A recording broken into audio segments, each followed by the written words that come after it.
Good evening, everybody. Good evening. I'd like to call to order the January 25th regular meeting of the Methacton Board of School Directors. Please rise for the pledge.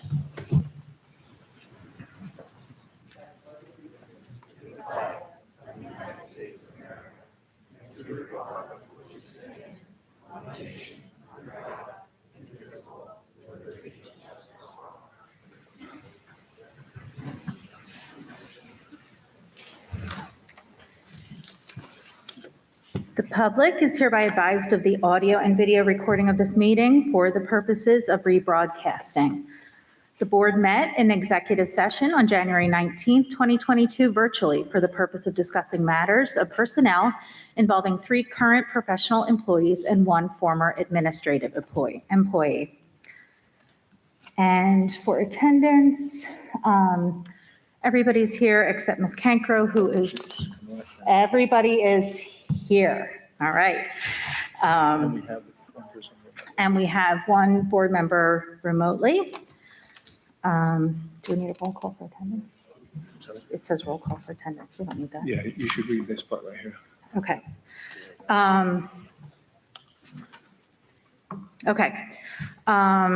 All board members are present this evening, including Ms. Rocco, who is participating remotely. So I will, all votes will be by roll call tonight, and I will do a roll call for attendance. So Ms. Aubrey Larsenese? Here. Ms. Cancro? Here. I'm here. Mr. McGinnis? Here. Ms. Purdue? Here. Ms. Reese? Here. Ms. Rocco? Here. Mr. Winters? Here. And Mr. Young? Here. Okay. And now we have recognition of guests and scheduled speakers. Dr. Zerbe.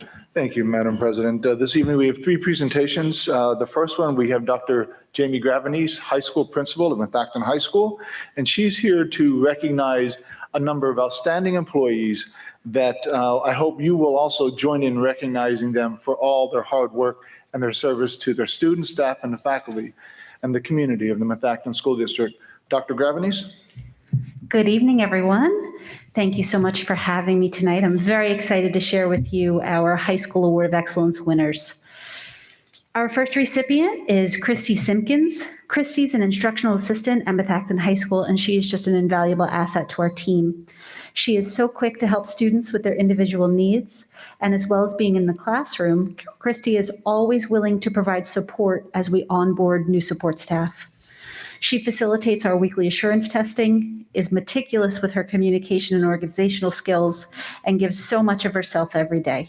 Thank you, Ms. Simpkins.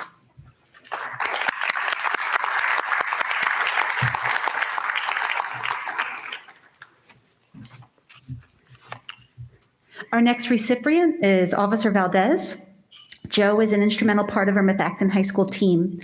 As our school police officer, Officer Valdez ensures safety and security at the high school. He oversees day-to-day security personnel, supports our students and staff, and secures our campus. I think the one thing that resonates most with me about Officer Valdez is his amazing relationships that he has with our students. They know they have someone they can trust and someone they can go to for any issue. He truly cares about the students and staff at the high school, and we are so grateful that he is on our team. Officer Valdez tonight is actually working the basketball game, but he says thank you on his behalf.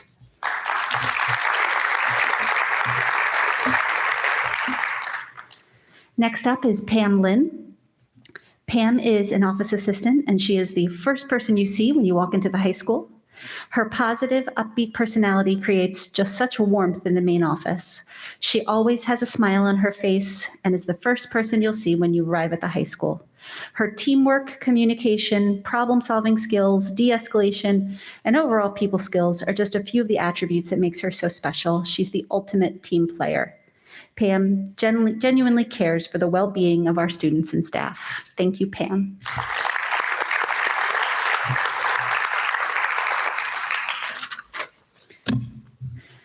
Next is Barbie Griffith. Mrs. Griffith has been a Methacton School District science teacher for 27 years, and she has dual certifications in biology and chemistry. Barbie is a great motivator who maintains caring and positive relationships with her student. In addition to teaching, Barbie is highly involved in our Methacton student life. She is a student council sponsor. She's our backpack program liaison, a member of our student assistance program, former sports coach, and sponsor of the Knitting and Crocheting Club. Barbie is always there to assist students and other teachers and everyone who ever needs anything in every way possible. Thank you, Barbie.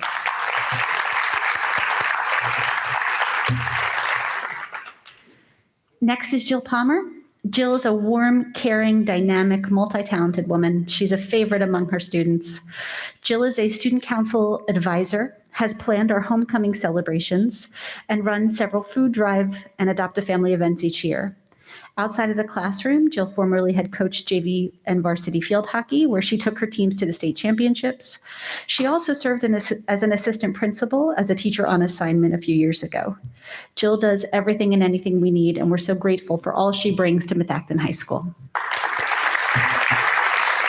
She is coaching her daughter's basketball team tonight, so good luck to Jill. Lastly, we have Rebecca Gallagher. Rebecca is an outstanding educator who leaves an indelible mark on colleagues and students. She is sponsor of the GSA and serves as an invaluable contributor to the design and implementation of our orientation program for incoming students. Whether it be jumping in to teach for a colleague who's absent, to finding time after school for a student who's had a tough day, Rebecca gives her all to every student and community member at Methacton High School. She is a credit to our school and community and the embodiment of a warrior. Thank you, Rebecca. Picture.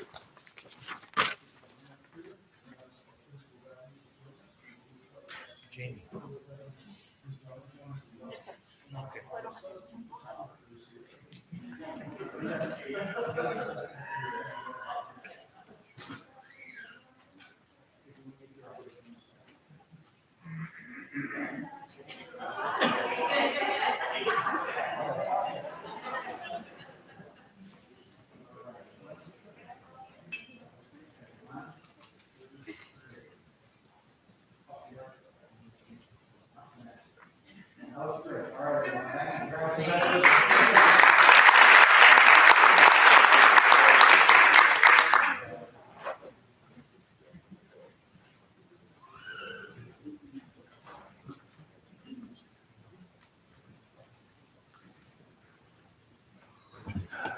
Thank you, Dr. Gravenese.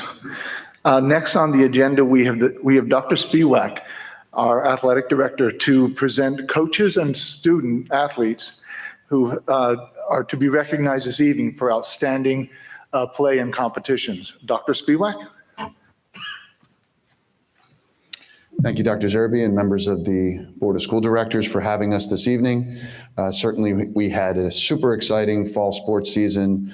All of our sports teams in the fall were incredibly prepared and battled through adversity.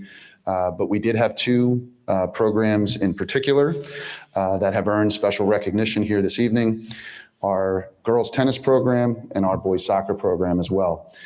First, I'd like to say that I had the privilege, the extreme privilege of watching these two young ladies and coach in Hershey, and also had the extreme privilege of witnessing both packed playoff games for the boys soccer team. And from spectators to coaches to athletes, it was a tremendous, tremendous representation of Methacton and Methacton athletics. So really excited that they're receiving certainly well-deserved recognition here tonight. So first, I'd like to call up Coach Walker, our head girls and boys tennis coach, and she would like to say a few words about the girls tennis season in recognition of tonight. Coach Walker.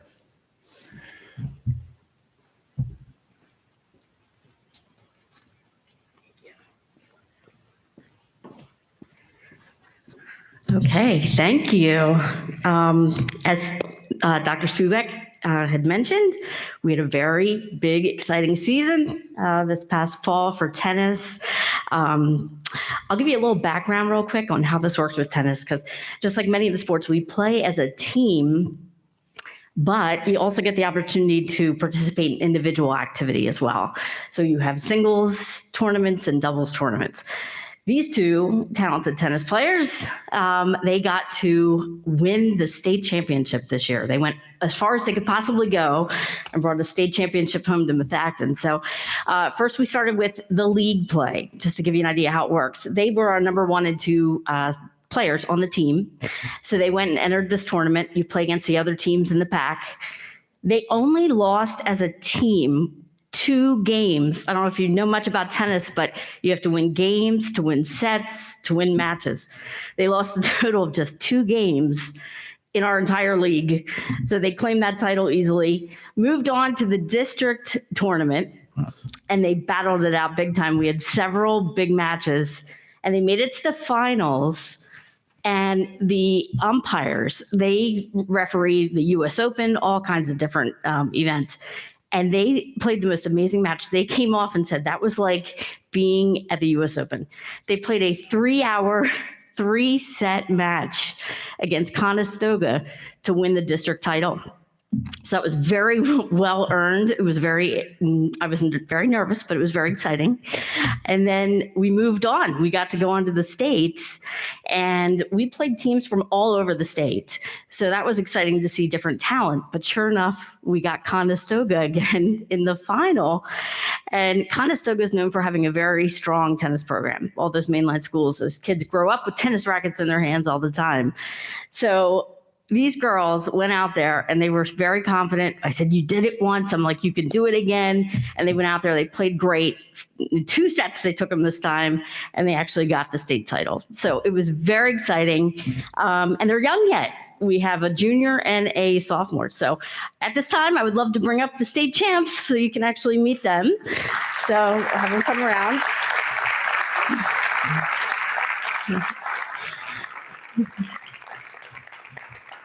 You should also know at this time, when all this was going on, they were worried about their grades too. It was like the end of the marking period. And I was like, oh, don't worry about that. We have a state championship to do.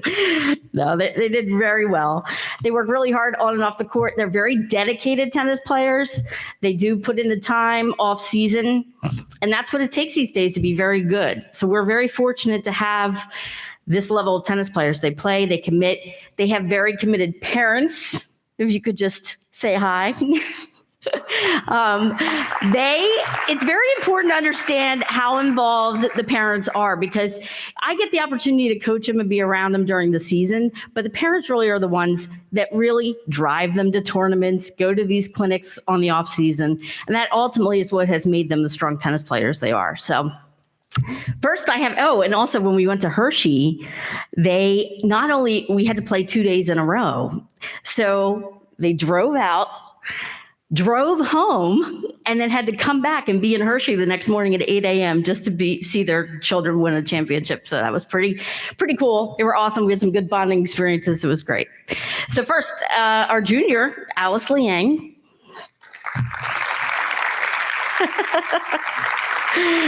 And sophomore, Hannah Newey. So, and good news is, Hannah, her sister actually was here. She graduated now, 3 years ago? Yep. Yeah, 3 years ago. And she made it to the finals of the state. So they just are very talented tennis player. And Alice, has a younger sister who's 7th grade now. Is that right? So we have some things to look forward to in the future here. So girls, congratulations. Thank you very much.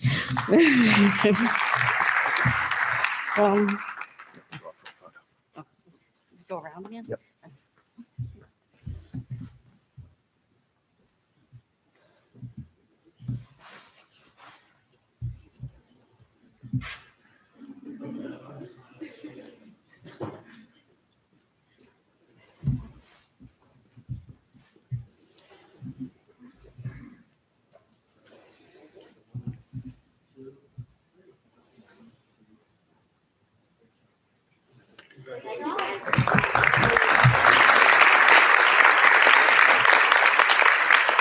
Congratulations again to assistant coach Valerie Danzy, head coach Joe Walker, and Hannah Alice. Great representation of Methacton.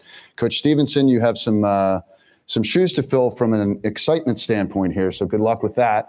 But now I'd like to call up Coach Joe Boxman and Coach Dave Stevenson of the boys soccer program. As I mentioned earlier, back-to-back shootout victories, which took years off of all of our lives in order for them to secure a championship. And without going into too much detail, as we all know, when you're dealing with semifinal and championship games where everything is on the line, the best are able to fight through all the adversity of the moment and the anxiety of the moment, and to watch the boys succeed in such pressure situations. Just penalty kick after penalty kick after penalty kick. It was truly remarkable. So congratulations, boys, and congratulations, Coach. And without further ado, Coach Stevenson.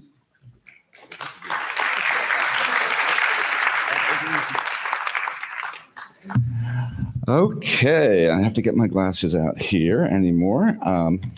Part of aging, I'm finding. Let me see. So I don't want to get into too many gory details because I'll keep you here till 11 o'clock, but I do have a few thank yous and a few kind of summary statements to say here. So first, I want to thank the Methacton community and all of the various people that have contributed to this PAC championship, from the incredible facilities at the high school to the various parks, Hebner, Red Tail, and many others where these kids have grown up kicking the ball.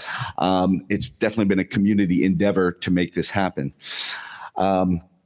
To Dr. Spiewak and Ms. Bennett in the athletic office, they are just a wonder as far as getting things done, helping us with this, helping us with that, and making sure things run smoothly as possible.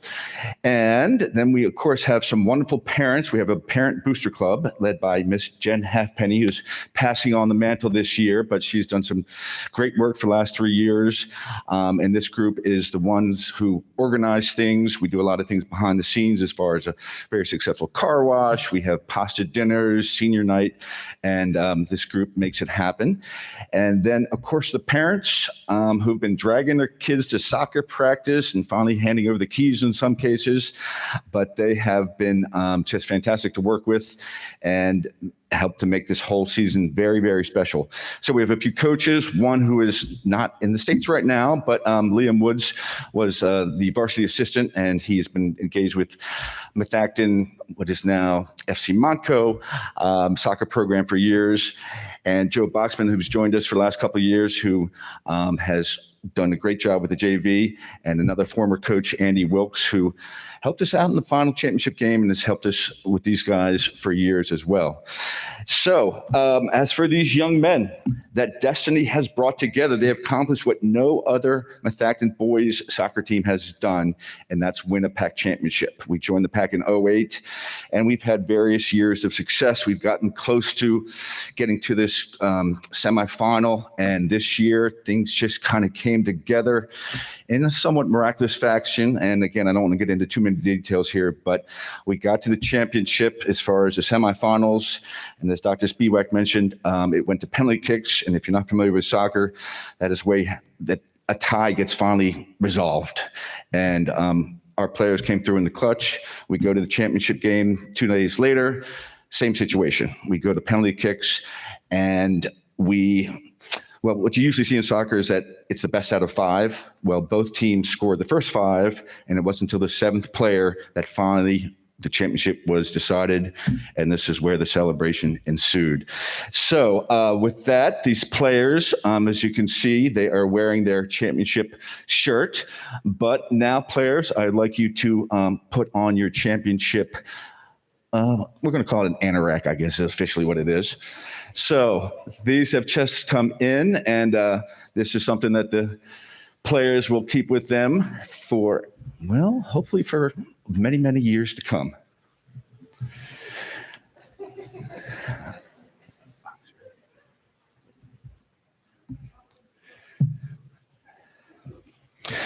And we do have certificates. So players, if we're going to go alphabetically here. So starting with Braden Allen, you're going to come up to the front row and come across here and shake hands, and then head back to your seat. We have one more thing to give you before we send you to do your homework.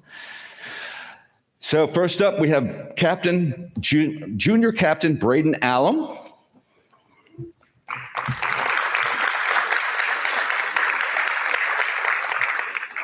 Grant Bowman.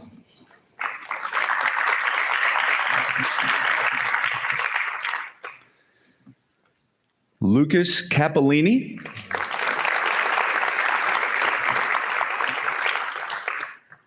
Eddie Carbajal.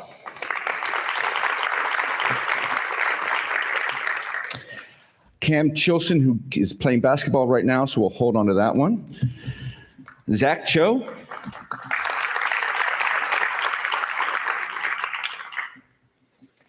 Aiden Cleary.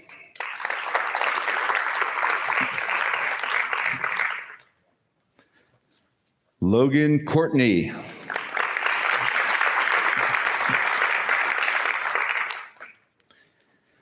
Senior Captain Graham Halfpenny.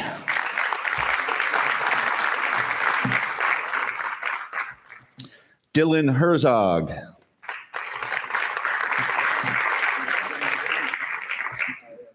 Otto Hull.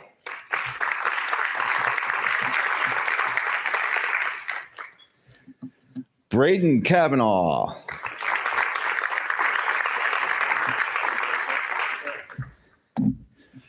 And I think we're missing Avery Klein tonight. Ethan Kumar.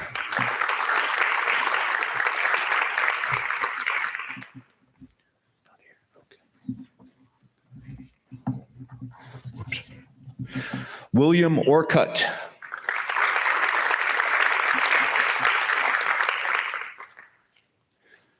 Tony Payone.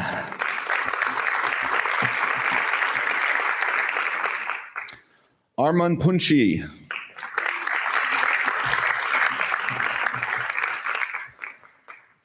Goalie Steve Remish couldn't make it tonight, but Quentin Stemler is here.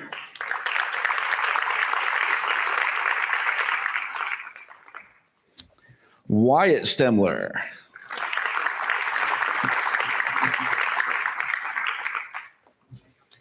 Kyle Strakowski.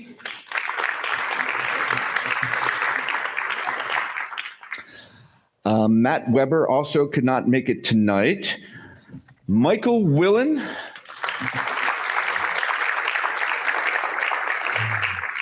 And his brother Zach couldn't make it tonight, so Michael, take that to your brother.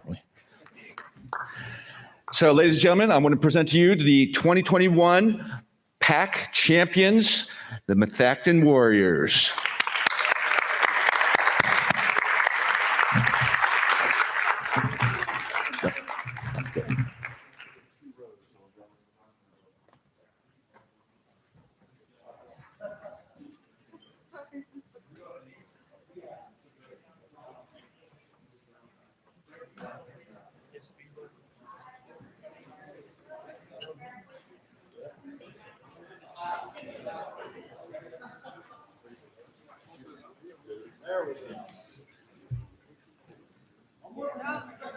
Come all the way back here.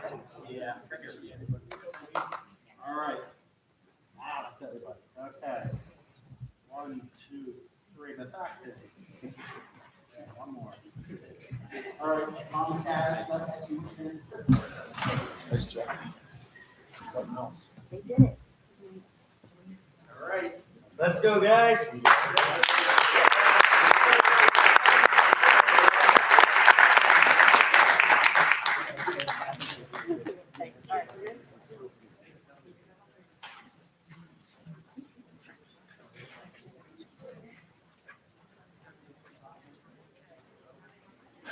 Thank you, Dr. Spivak, and thank you, coaches and athletes and parents, especially for the support in making such a success out of these programs and a success out of these student athletes.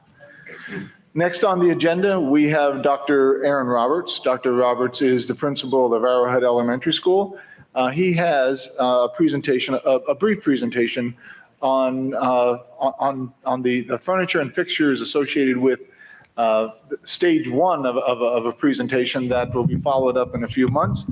But we know that Dr. Roberts has been working tirelessly with his staff to make sure that everything's in preparation for the opening of Arrowhead Elementary School for the beginning of the 2022-23 school year.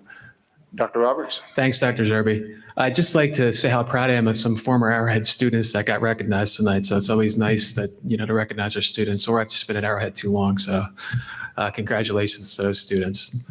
All right. And I'd like to thank the Board of School Directors for allowing me this brief opportunity to talk to you about a very exciting project, as you all know, the Arrowhead Forward project that's currently in construction. And then someday, if you look behind you, it's going to look like that. And believe it or not, ladies and gentlemen, it is starting to look like that.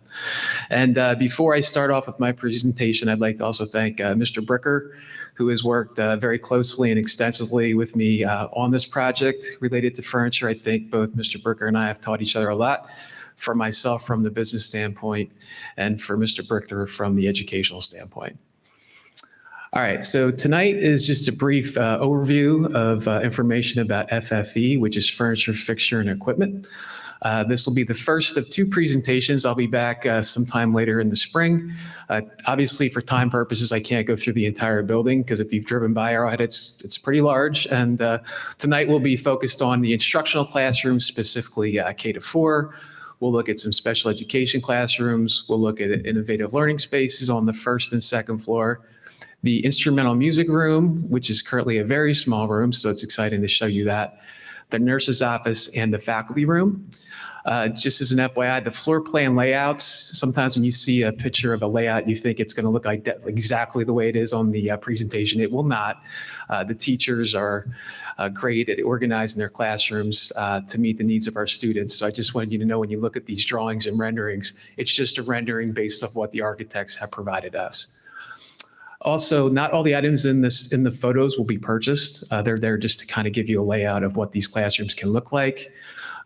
For the presentation purposes, there are a couple chairs in here that are a little bit like a lime green. All the chairs will be blue, and I just wanted to make note of that. And we have a very neat what's called the Wave Desk. And the Wave Desk is the name of the desk, and that just is in reference to the exterior and the border of it. So when you look at it, it looks like it might not be flat. Like, if you put your hand over it, you would think that it might be a little bumpy. It is not. I assure you it is flat. The name of the desk is just the Wave. And then lastly, ladies and gentlemen, the flooring colors don't necessarily represent what will be installed. So I just wanted to give you that overview before we go into the presentation. Okay, went a little too fast, sorry about that. The clicker's a little sensitive. All right, folks, so this is a rendering of what a potential kindergarten classroom would look like. And I'm gonna go back to my first grade teaching days when I used to say to the kids, okay, boys and girls, go up to the upper left-hand corner. So we're gonna go up to the upper left-hand corner, and that is a blueprint of what a future classroom will look like, black and white. And then if you go to the upper middle, you will see that nice computerized drawing. And I did want to make note, if you look at the upper middle of that picture, you will see that open square. That is where the bathroom will be, and that's also indicated in that blueprint that's in the upper left-hand corner.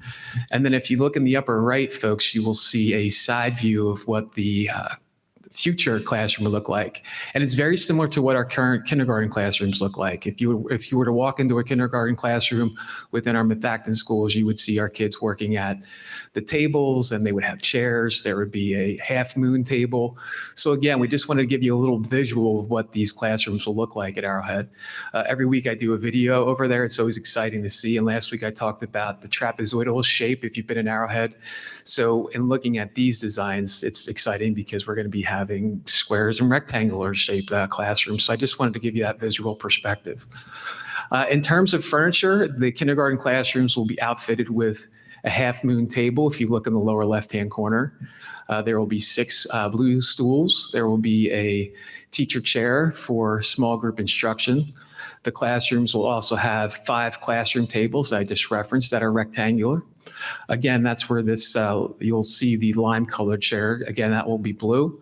The classrooms will have a carpet. There's also a smaller breakout table for small group instruction, which is right to the right of the presentation up here, along with those other blue chairs. And one of the nice, exciting things about this innovative furniture is, as you can see, the teacher desks, they do have filing cabinets and storage, as you can see, but you'll notice that there are 2 little wheels, so that the teachers want to move their desks throughout the classroom, they'll have that opportunity. Now, if they want to do that, they have to call the custodian or me to come down and help move them. So they'll have some more flexibility just with that, the mobile aspect of their desks. Along with the chair you'll see, and then the lower right-hand corner, they will be outfitted with easel and a magnetic language mobile space where they can put a book, big book, and they have storage there. And if they want to put some magnetic letters or do a little mini lesson, you'll be able to see that. That's that wooden fixture there. And every classroom is outfitted with an American flag. All right, we're going to move on to first grade. So let's move down the hall to first grade. And as an FYI, ladies and gentlemen, these classrooms will all be on the first floor. That's something else we're going to have to get used to, because we have I always say we have our rancher. So we're going from our rancher to our 2-story building. So both these classrooms, kindergarten and grade 1, are on the first floor. All right, so you will see here, this is the first grade classroom. I won't go through it picture by picture. The biggest difference in these photographs, folks, are the wave desks that I talked about. You know, again, the teachers will have the opportunity to rearrange the desk in any format that they would like. And this is just one drawing of how the desks be organized within a classroom. Again, similarly to kindergarten, these classrooms will be outfitted with a half moon table, chair, the 6 stools, a teacher chair that would go with the half moon table. In our first grade classrooms, they would have the 22 wave desks, the 22 chairs. Again, in this picture, you'll notice that the wave desk is brown. It will not be brown. It will be closer in color to what you see in the upper right-hand corner. The classrooms would also have a carpet, a small group instructional breakout table, teacher desk, teacher chair, and again, you will see the easel and the mobile magnetic language center, that is that wooden structure, along with a flag. All right, so we're going to walk up the steps to the second floor. Here we go. And again, this layout is very similar to first grade. The difference that I wanted to draw your attention to is with our policy in K1-2, we have 22 per class in K1-2, and then in our grades 3 and 4, we have 25. So you will see for our wave desks and wave chairs, a 22/25 indication here. And the 22 is for our second grade classrooms, and then our 25 would be for our 3rd and 4th grade. So the layout is very similar. You can see what's provided in these classrooms. Again, a half moon table, the stools, the wave desks, the small instructional table, the teacher desk, et cetera. When we designed this, we wanted to blend the old, which is what they currently have in their classroom, and the teachers were very supportive of that, but then also having some of the new and exciting furniture that would be, you know, accompanying this beautiful new building that we're so excited to have. So we wanted to blend a little bit with the old as well as with the new. And that was the rationalization behind getting those wave desks, because they are, you know, they look futuristic, but yet they are similar to the rectangular desks that we have right now. The biggest difference in these classrooms, as you can see in the lower right-hand corner, these classrooms have the easel. There's not that magnetic bookcase that you've seen, because that is primarily more focused and centered for our primary students, which would be students in grades K and 1. All right. So this is a picture rendering of what one of our special education learning pods would look like. This is a little different than what you saw in the regular education classrooms. In these classrooms, you have 2 half moon tables, 2 teacher desks, 2 chairs, because in these classrooms, there's an opportunity for both the teacher and the teacher assistant to work with small groups of students. Primarily, students in some of our special education classrooms will need some additional extra intensive support, and that's the rationalization behind having those 2 half-moon tables and just the 8 wave desk tables. It's just more of a small group instructional space. But just keep in mind with our Inclusive Practices Initiative, this is, if they were to go to these classrooms, it might only be for a short amount of time. It wouldn't be for extended periods of time. And again, you can see here in the lower right-hand corner, again, the chairs, the desks, and the flag. All right, so this is probably one of the most exciting things about Arrowhead. On both the first and second floor, we would have our innovative learning spaces. And when you come down, or when you get to Arrowhead and you walk down the hallway and you make a left, you will see these very neat and interesting innovative learning spaces. And again, they are on both the first and second floor. Second floor is right above the first floor in terms of the layout. But in this picture, you can see just a rendering the architectural design of how it will be laid out. We have our wave desk here. We thought the wave desk would be better than having the tables because it could allow for students to work collaboratively, or if they needed to work independently, they could have that opportunity to move their desk off to the side. The other thing I think is exciting about the innovative learning area from a teaching perspective is it also allows different grade levels to work together. So you might have a first grade teacher and a second grade teacher that want to do a little co-teaching or team teaching, and they could bring both of their classrooms out, push the desk aside, and do like a whole group lesson there. You'll see some of the flexible seating cushion furniture that is there in the lower left-hand corner.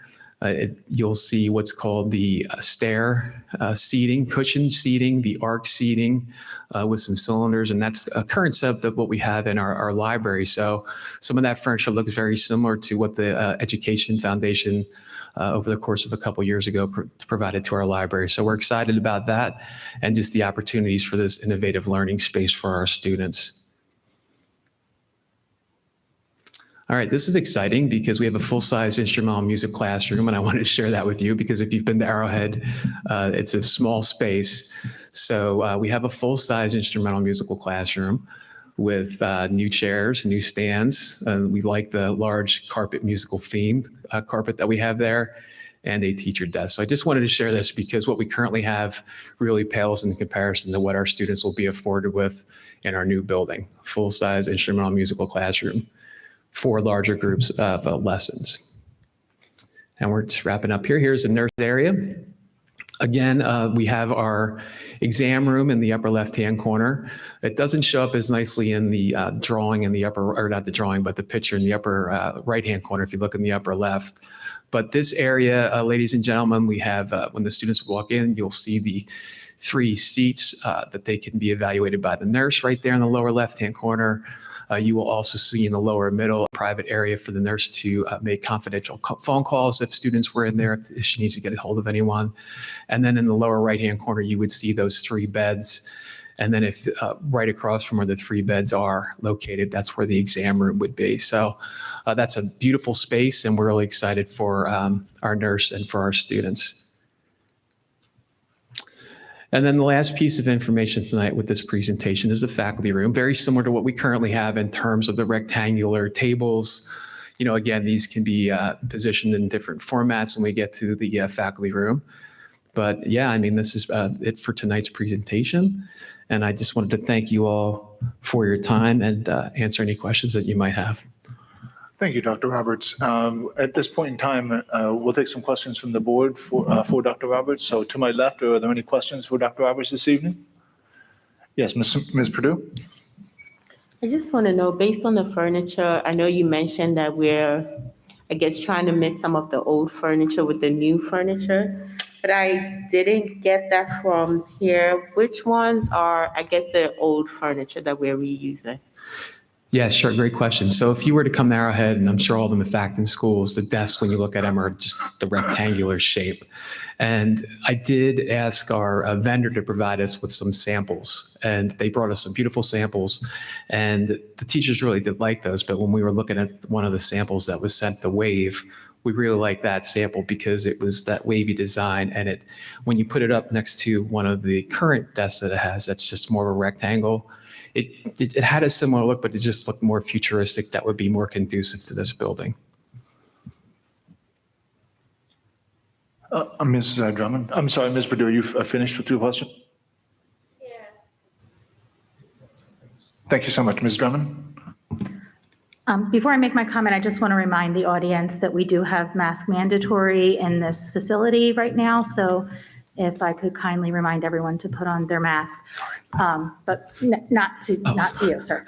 But my comment, my question is about two things. One is, I know that you mentioned the MEF recently redid the library. And so is any of that able to be used in the new space? I don't know if there was new furniture associated with that upgrade. So that's my first question. My second question is there plans, like, are we selling any usable old furniture? Like, what is the plans for the disposition of the old furniture? Yeah, sure. Two excellent questions. So with the current proposal with the construction project, the library was covered through the general contractor. So we will be getting new furniture for our library. And Mr. Bricker and I and the other principals have been having conversations and dialogue about the current Arrowhead furniture and fixtures and where it could potentially be relocated and reallocated within our current elementary schools, and potentially not even our current elementary schools, but whichever schools would need them. Anyone else to my left? Seeing no others, to my right? And can we, Ms.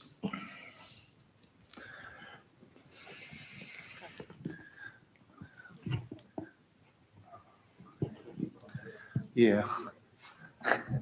Mr. McGinnis, sorry. Dr. Roberts, I just want to thank you for your weekly videos. I look forward to them every week, and I think they're great. I really sincerely appreciate it. Thank you. Sure. Sorry about that, Mr. McGinnis. My head's all over the place right now. Anyone else to my right? Can we just check with Ms. Rago? She's good? Okay. All right. Thank you very much. Dr. Roberts, thank you so much, and we'll see you back probably in March or April. Is that right? Sounds good. All right. Thank you so much. Thank you, everyone. That ends our guest and scheduled speakers for this evening, and then we'll go on to reports. Okay, before we move on to reports, I just want to remind the audience that we have mandatory masking in the auditorium. We could please all kindly wear our masks.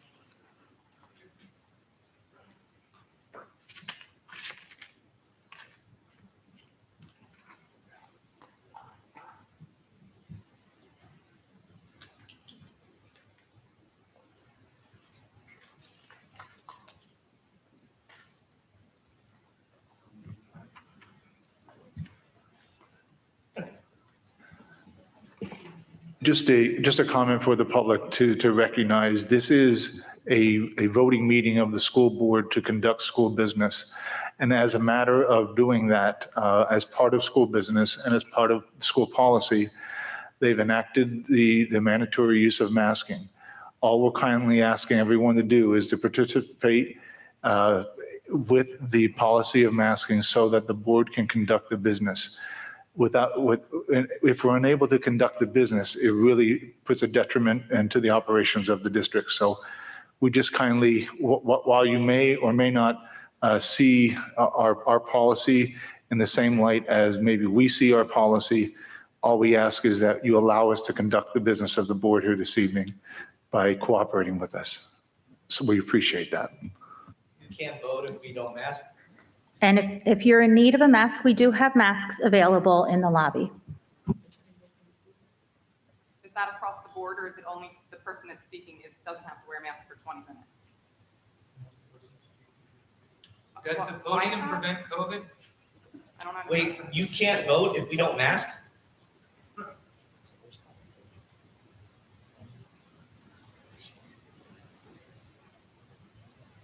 Do you need a mask, ma'am? No, I don't. Thank you. Do you have one on you? I mask while he was speaking. I do not need a mask. Thank you.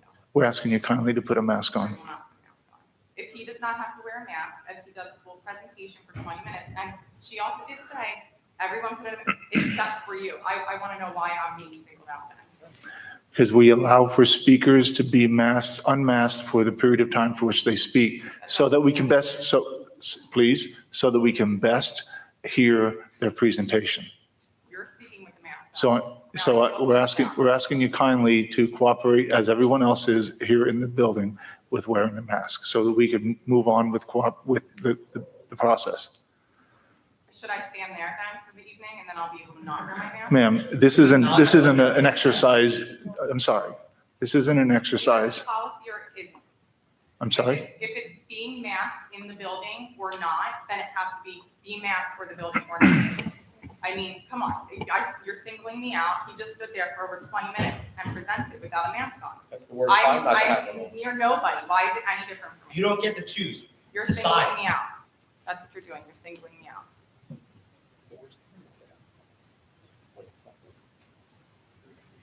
Talk to your solicitor.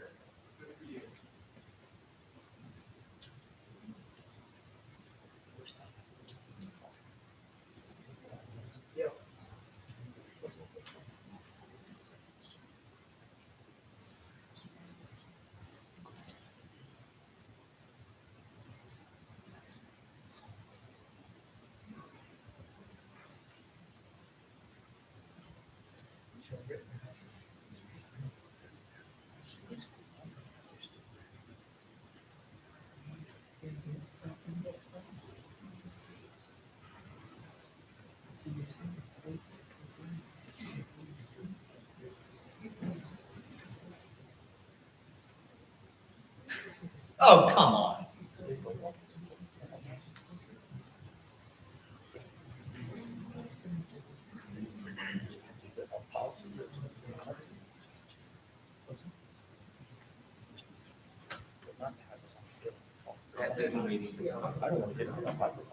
Every single second is money out of this guy's mouth. You don't want to get near that podium.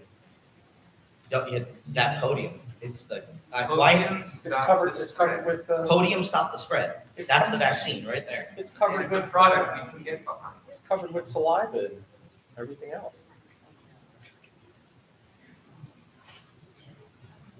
You should get that wiped down. Right?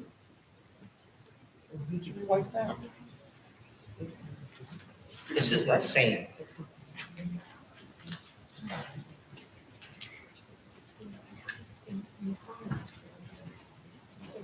Half the health and safety board has just left the building. Are we? Wait, we can't make any COVID decisions without half the health and safety committee. They just left.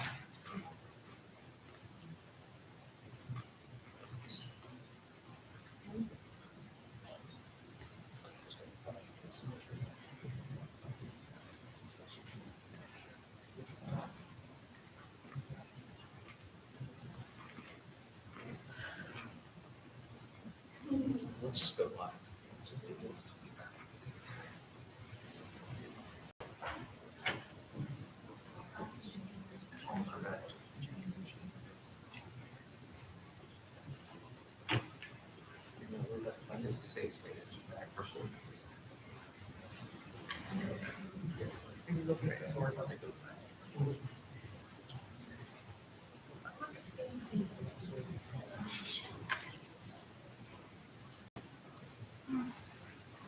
Here, where that is, who's words of meeting right now. I am currently sitting there, while they discuss what they should do about mask policies, because people in the audience decide they can mask and mask.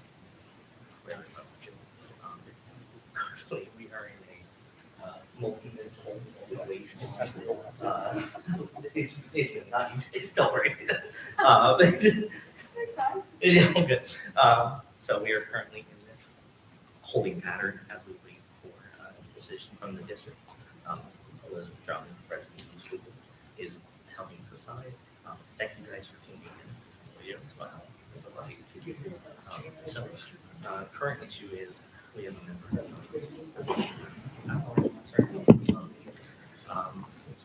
Yeah.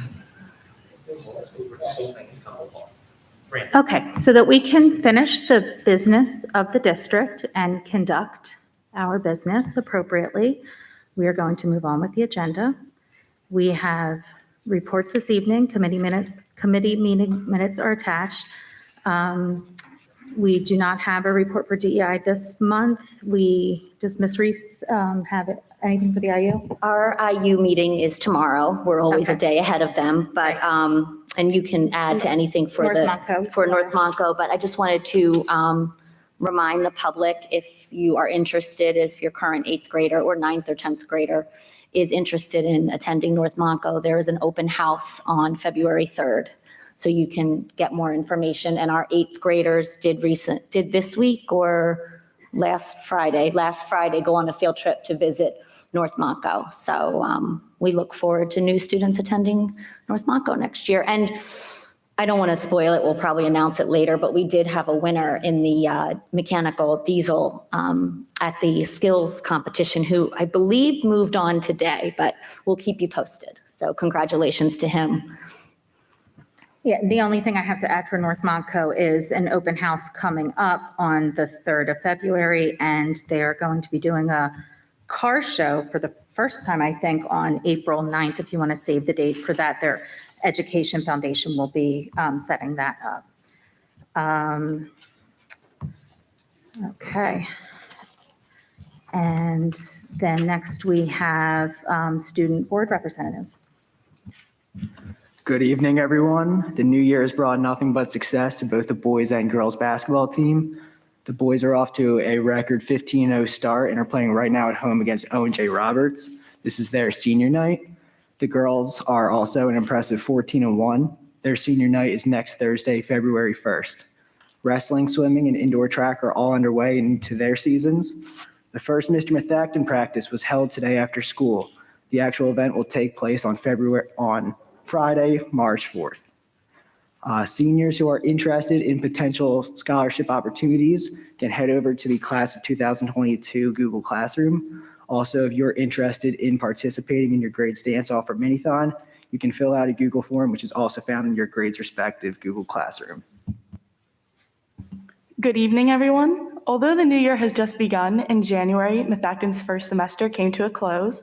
Methacton's many clubs and activities have been busy so far. On January 17th, to celebrate this day of service, the Methacton National Honor Society chapter ran a donation drive to help gather items for the backpack program.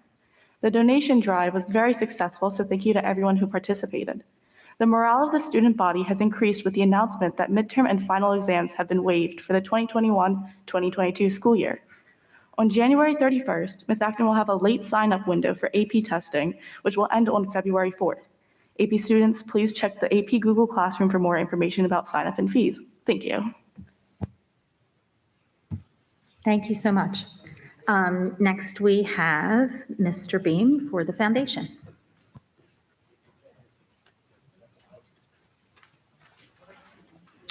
Thanks very much. I know that she's left the room, but I want to begin by thanking Barbie Griffith, who, in addition to the honor she received tonight, also honored us. She's a former board member of the Education Foundation. She served with distinction. We were sorry to lose her. It was because of a family health issue, which has been resolved. But she gave us wonderful service, and thought you should know that, as well as everything else she's done. Also, I want to thank all of you, and especially you, Madam President, for appointing Samira Purdue as our representative on the Education Foundation. We're delighted to have her with us. She's already participated in board meetings, and she's already made a very valuable contribution. So we look forward to more of that, and are very glad to have you join our ranks as the school board representative. You know, all of you know, that we do a lot of work throughout the year to help benefit the school district, and that has a benefit for the entire Methacton community. One of the things that we've been doing, and largely, you've heard me say this many times, our efforts are largely focused on raising money so that we can provide support, financial support, for important projects here within the district. You know about those projects, and we know that there are going to be more projects forthcoming. But in addition to that, we do other things that I just want to take a second and let you know about. Thanks to the leadership of Dr. Zerbe. We, some of us on the foundation board, Amy Smith and Michelle Kirshner and I, have participated in a brainstorming session led by Dr. Susan Engstadt, along with administrators and other faculty members, to help address issues of our faculty and students, particularly as it relates to mental health and all the other issues that are ancillary to this COVID situation that we're all dealing with and working our way through. We have had one very productive session. We're going to have another session in another couple of weeks. And there are some suggestions that have already been made. There are some things that will come before you. There will be other things that will be implemented by the administration. And yet there are additional items that hopefully the foundation, and not hopefully, the foundation will definitely be helping with as well, all geared toward trying to help our faculty, our staff, everyone associated with this district get through this mess as efficiently and as well as possible. As you know, we are in the midst of a search for a new executive director. I'm happy to tell you that we've had many applications through, I think, a bit of a misunderstanding. Quite a number of them came from people all around the country. And while it's nice to hear from folks in Texas and California and Minnesota, as we have, we've had to let them know that this is a position that is going to be in person. So unless they want to move here, and actually a couple of people have indicated that they would move here. So we have a number of very highly qualified candidates. Just earlier this week, that has been posted in addition to LinkedIn. It's been posted throughout the district thanks to the good efforts of Dr. Zerbe and Amanda Kelly. And in the near future, we will be completing our process. There is still time to apply if anyone has an interest, but I would encourage anyone who may have such an interest to do so promptly, because we intend to move forward with all due deliberate speed to get this resolved. And we're looking forward to moving forward with a new executive director before too long. Last, well, there are one other thing. In addition to the brainstorming session, one other thing that we do that raises some money, but it really is not the main focus, is we are planning to have a dodgeball event. We were all geared up. Michelle Kirshner is the chair lady of that event.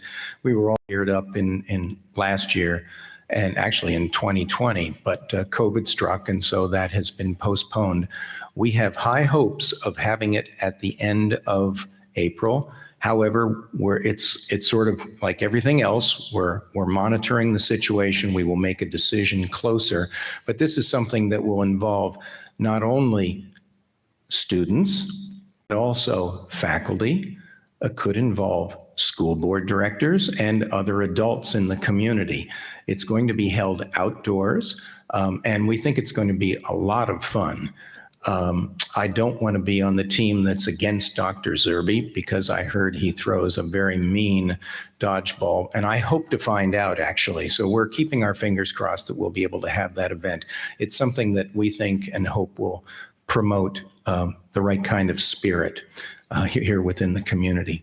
And last, I just want to tell you that we have a wonderful board. I'm so proud of all of them. They work very hard, as do all of you. And I'm speaking to you. I'm also speaking to the community tonight, because we are looking for more community involvement. We want to have more people participate. One of the things that makes a school district, as you well know, all the more effective is to have the support of the community, the active support of the community. And so I'm hoping that there will be people who are hearing this tonight, as well as all of you, to identify friends whom you may have who are interested in joining a committee. Get involved with the foundation. See more about what we do. And then ultimately, that will lead to people joining the foundation board. We have a wonderful board. It's going to be even better as we go forward, as we attract additional members of the community. So thanks very much for your time tonight. Thank you so much, Mr. Bean. Next, we have communications. Dr. Zerbe. Thank you, Madam President. This evening, I have a number of matters. The first one, I want to inform the board that the Methacton School District is a recipient of 2 Safe Schools targeted grants. One is an equipment grant in the amount of $25,000, and the other is a program grant in the amount of $20,000. Dr. Angstad, our Director of People Services, will be providing more information at the February 1st Education Committee meeting of the board. So we look forward to hearing more details on that. Second piece of information I want to share is registration for full-day kindergarten opens February 1st at 10 a.m. To learn more about the kindergarten program and find information about kindergarten readiness, please visit our website at methacton.org/kindergarten registration. Next, the post-prom is seeking volunteers to help with the set design for the highly anticipated event this year. This year's post-prom theme is television. No experience is necessary to be a set design volunteer. Please reach out to the post-prom committee to get involved. Next, the Methacton School District is once again partnering with Giant Food Company on a special school program to help support our students. From now through February 28th, 2022, Giant customers can round up to the register to support the Methacton Backpack Program. Customers at the local Giant Egypt Road facility can round up their grocery total at a register and accumulate a total of spare change to be donated to the fund for the Methacton School District. Last year, the fundraiser awarded more than $6,600 to the Methacton Backpack Program. Thank you again to Giant Food Company for partnering with us. And last but not least, and maybe probably the most important announcement that I have this evening, January is School Board Director Recognition Month. And thank you to the Methacton School District Board of School Directors for volunteering your time to serve our students, staff, faculty, and the community of the Methacton School District. And this evening, we have a very wonderful presentation done by Amanda Kelly, and I'd like everyone to turn around, and we'll face the screen, and let's play it. Let's do it with audio. Let's see if we can get the audio going on that, and that'll work out best.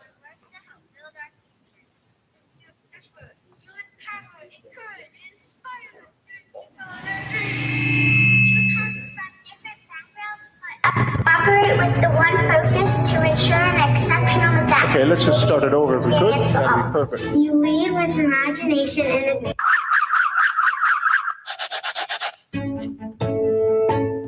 Hear ye, hear ye. January is School Director Recognition Month.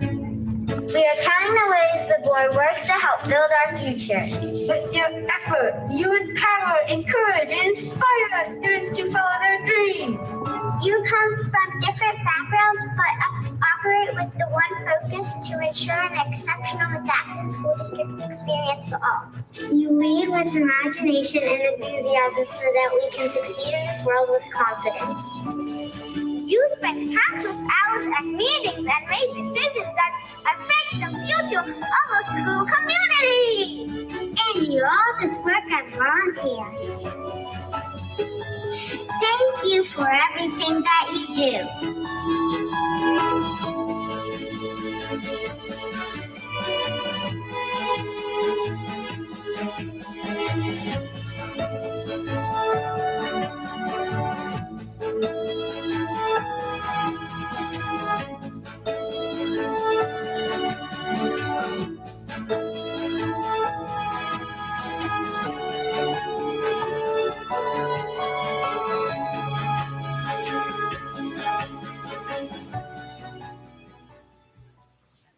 That was well done.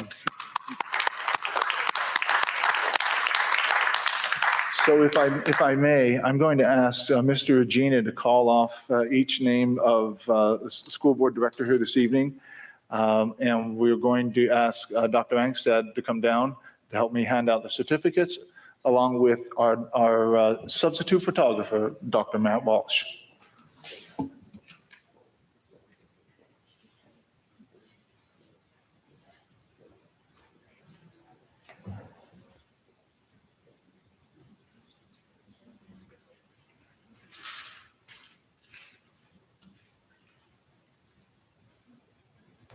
To start, Board President, Ms. Liz Drummond.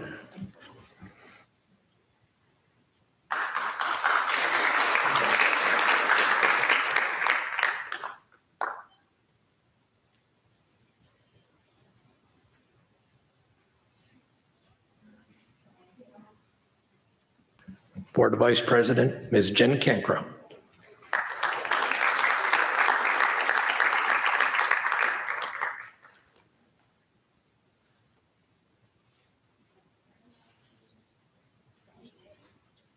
Board Director, Ms. Aubrey Larsenes.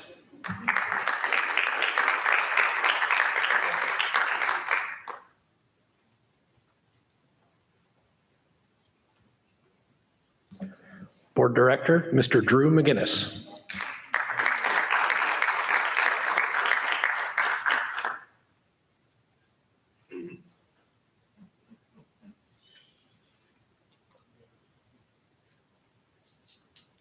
Board Director, Ms. Samira Purdue.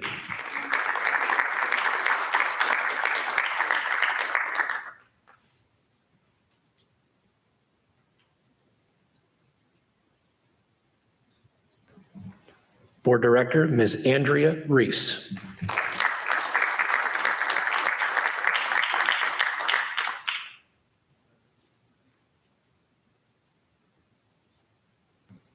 Board Director, Ms. Marissa Rocco.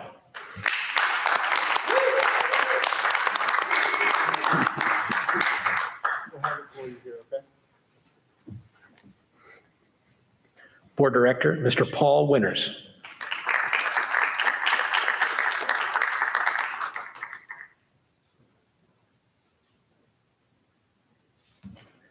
And Board Director, Mr. Greg Young.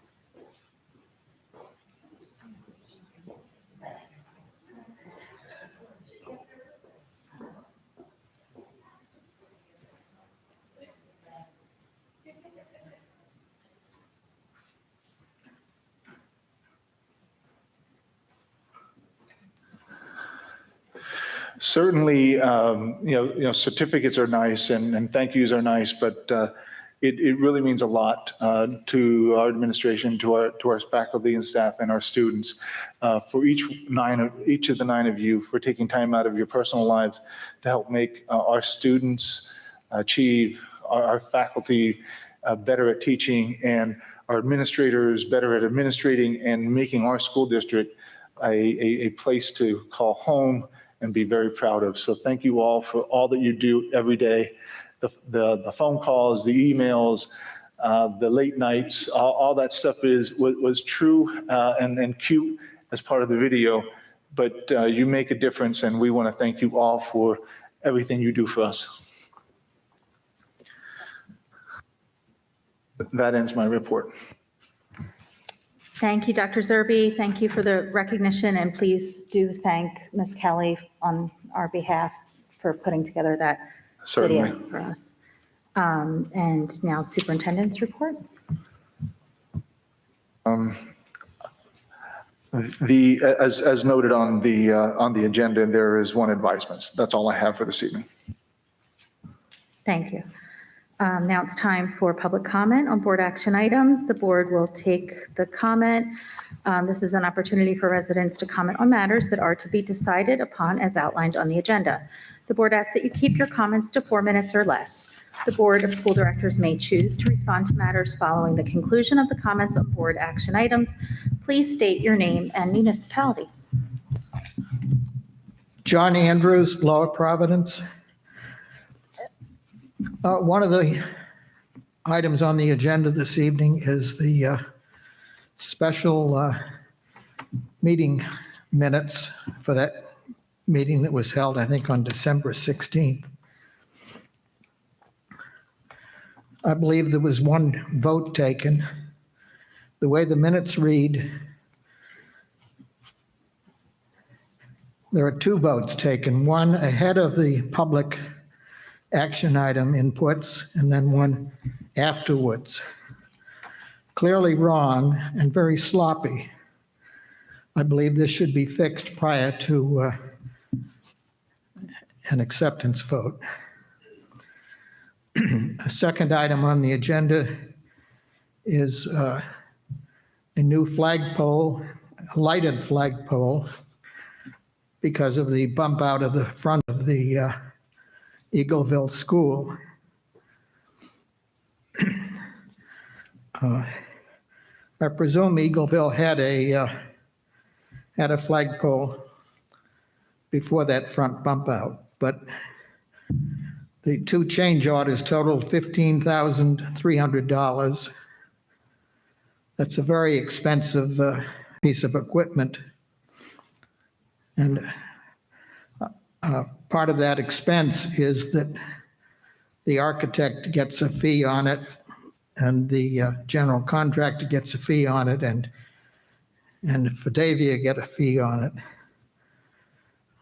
I recommend that the flagpole be excluded and that's change orders not approved, but that in a year or so that the district entertains a standalone package of flagpole and lighting. Relative to the lighting, I'm not aware of any other schools that have a lighted flagpole.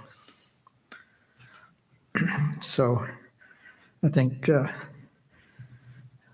there should be a limit on the price of things, and $15,300 for a lighted flagpole is beyond reasonable in my opinion. Thank you.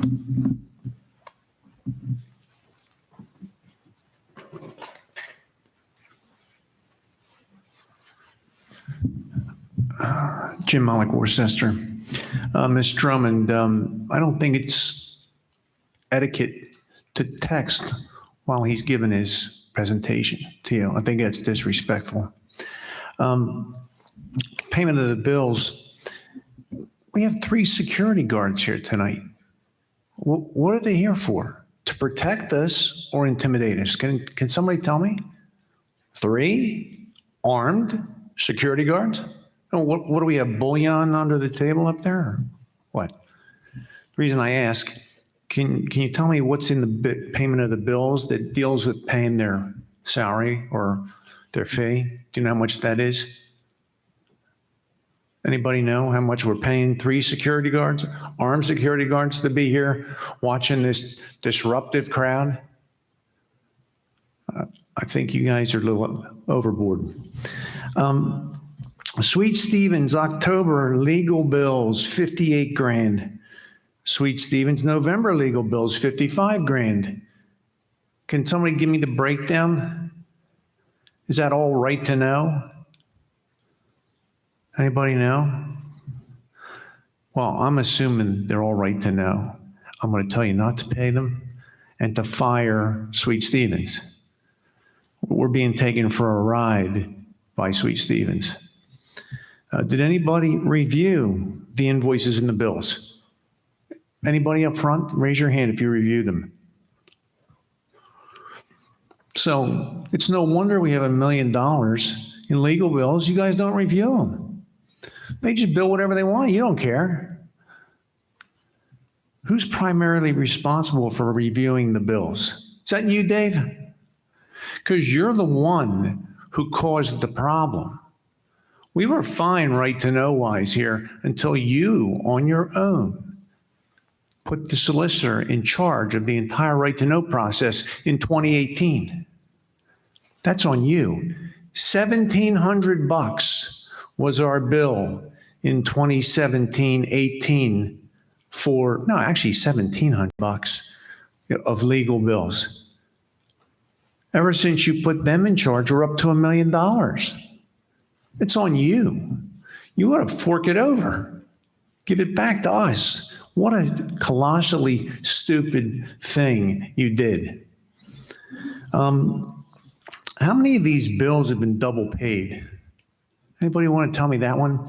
Because I possess emails that show Sweet Stevens' legal invoices have been double paid. And here's what one of the emails says. Please note that on the attached invoices of direct deposit, 3 of our invoices were paid twice. I've been coming up here for weeks telling you that you guys are double paying invoices. Nobody does an investigation. Nobody does an audit. Well, you don't care. I mean, this is why you have a $1 million legal bill problem. But it's very simple how to fix it. You hire a full-time right-to-know officer about for 100 grand, 120 grand, fire the solicitor, and you'll have your bills back to, maybe 100 a month at the worst. But nobody seems to want to do that. You guys enjoy inflicting this pain on the district and the taxpayers. So better get your acting gear. Thank you.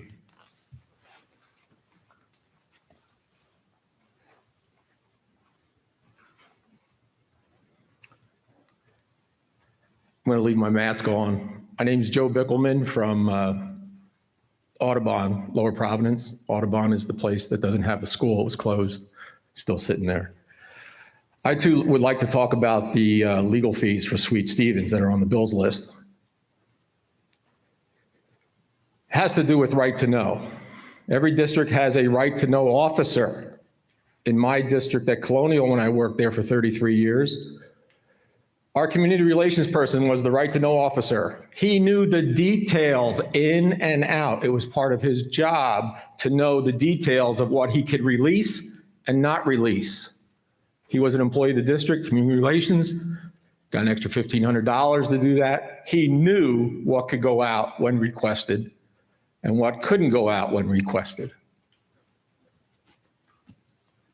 When I heard that the legal fees for right to know were like $1 million here,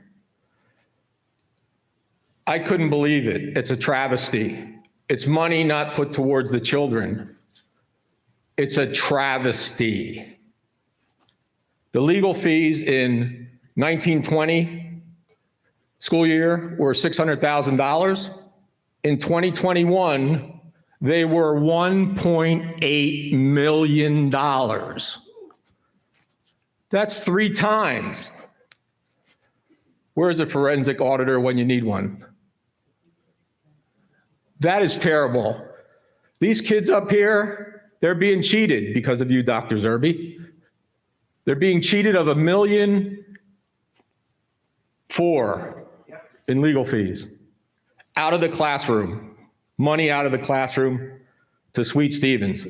It's atrocious.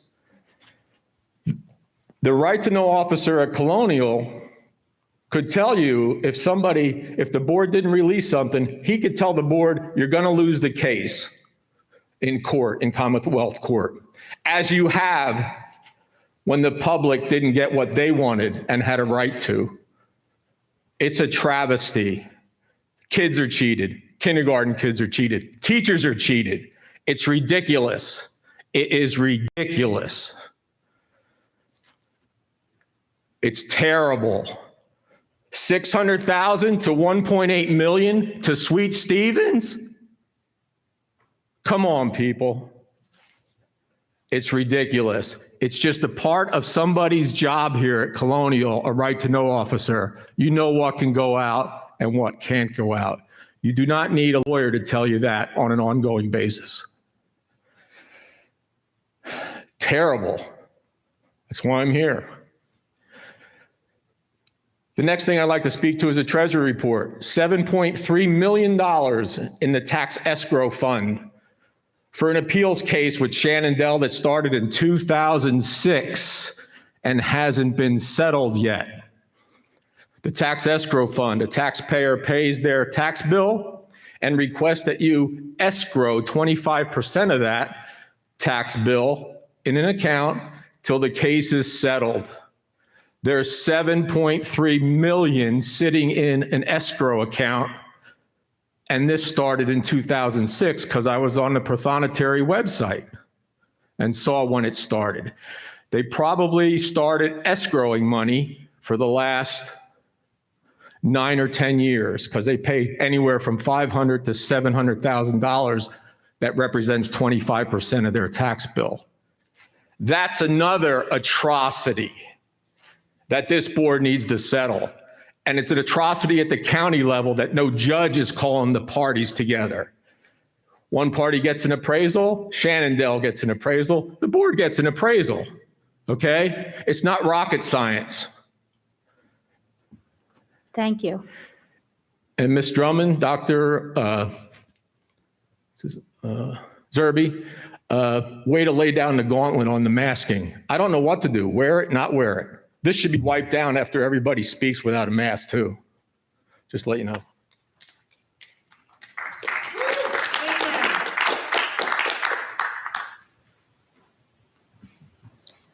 Seeing no other comment on board action items, I've got one. Sorry to have to stand up fast.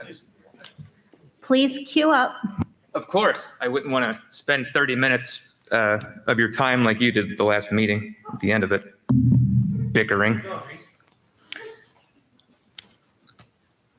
This is with respect to, I guess, some of the drama that happened earlier. Thank you. But also the resignation list. For one, listening to the teacher resignations. Could you please state your name? And I'm so sorry. Vince Joseph Worcester. I did not hear anything specifically with regards to a teacher that possibly should have been terminated. I'm not sure if y'all, I know the HR director had seen it. A Twitter feed from NPR, which has about 8.8 million followers, did an interview with an AP history teacher, Anthony Maida. In that interview, he said, and I don't have the quote in front of me, but something along the lines of, with respect to January 6th, I can't not be political. I don't care if it makes parents angry. Excuse me, can you explain how this relates to an item that is before us on the agenda? Well, while you gave each other awards for what a good job you were doing, and we all watched your weird propaganda video where you had little kids say how amazing the board is. Excuse me, this is yes. not an agenda item. Oh, sure. No, the It has agenda to be item is related to an specifically agenda. related to resignations. Correct.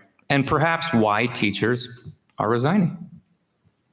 I think this falls right into that. Okay. Anywho, 8.8 million people nationally, globally, saw a quote that NPR chose to actually thumbnail from that teacher with his name. Eagleville, I think it said Eagleville, PA, high school teacher along those lines, but we know where he works. He works here. I asked the HR director, will there be action? I don't know. I'd like to hear from someone on the board by the end of the meeting, A, will there be action? Because he represented Methacton from a political stance in front of 8.8 million people on Twitter. And is it supported by the board for a high school teacher to do interviews with NPR talking about political statements he would like to make in the classroom, even if it makes parents angry? I'd like to know where you stand on that. Has anyone thought about the teachers resigning possibly having to do with the mandatory masks? Now, every one of you on the board, it is within your control whether or not to make the masks optional. You have that power. Before any person makes that decision that says they should be mandatory, every one of you owes it to those children to sit in a first grade class all day long and shadow them. Walk a day in their shoes with that mask on. 8:30, wake up, put a 20-pound backpack on. It's half your weight, so do the math, and then fill your backpack up with rocks. Mask up, walk on the bus. Ride the bus, even if the windows are open, keep your mask on. Go to a first grade class, sit and look at all those 6-year-olds in the eye. It'll be easy, it's the only part of their face you can see. Look at what you're doing to them. Follow them around all day. No special breaks for you. Eat lunch in that weird lunch setup. Get ketchup in the corner of your mouth and smell it for the rest of the day when your mask goes back on. Now follow a first grader with a bad stutter and verbal hesitation to speech therapy and watch them try to work on it with a mask on their face. All day long, keep it on, just like them, until you get off the bus at 4 o'clock. And then you will be qualified to make that decision. Thank you.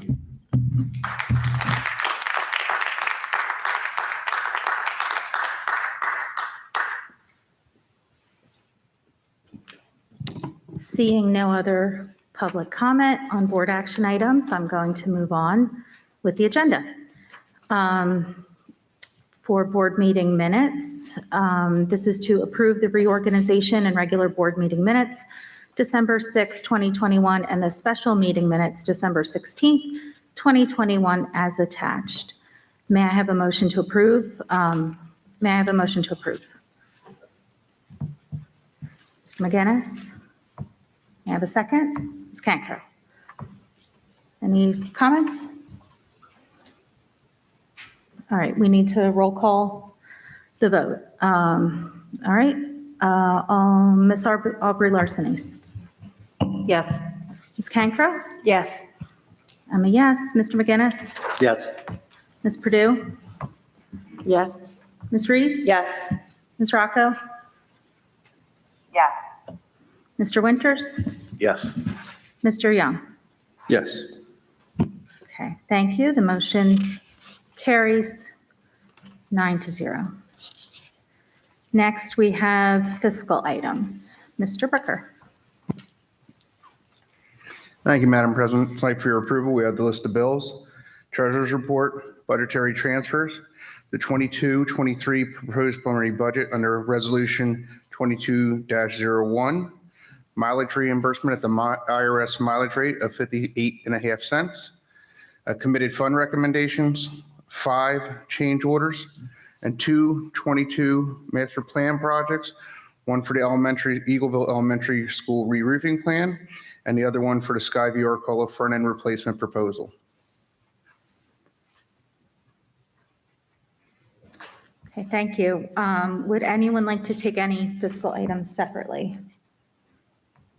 No, okay. Can I have a motion to approve all fiscal items as presented? Mr. Winters, second. Ms. Reese? Any discussion? No, no discussion? Okay. Roll call vote. Ms. Aubrey Larsenes? Yes.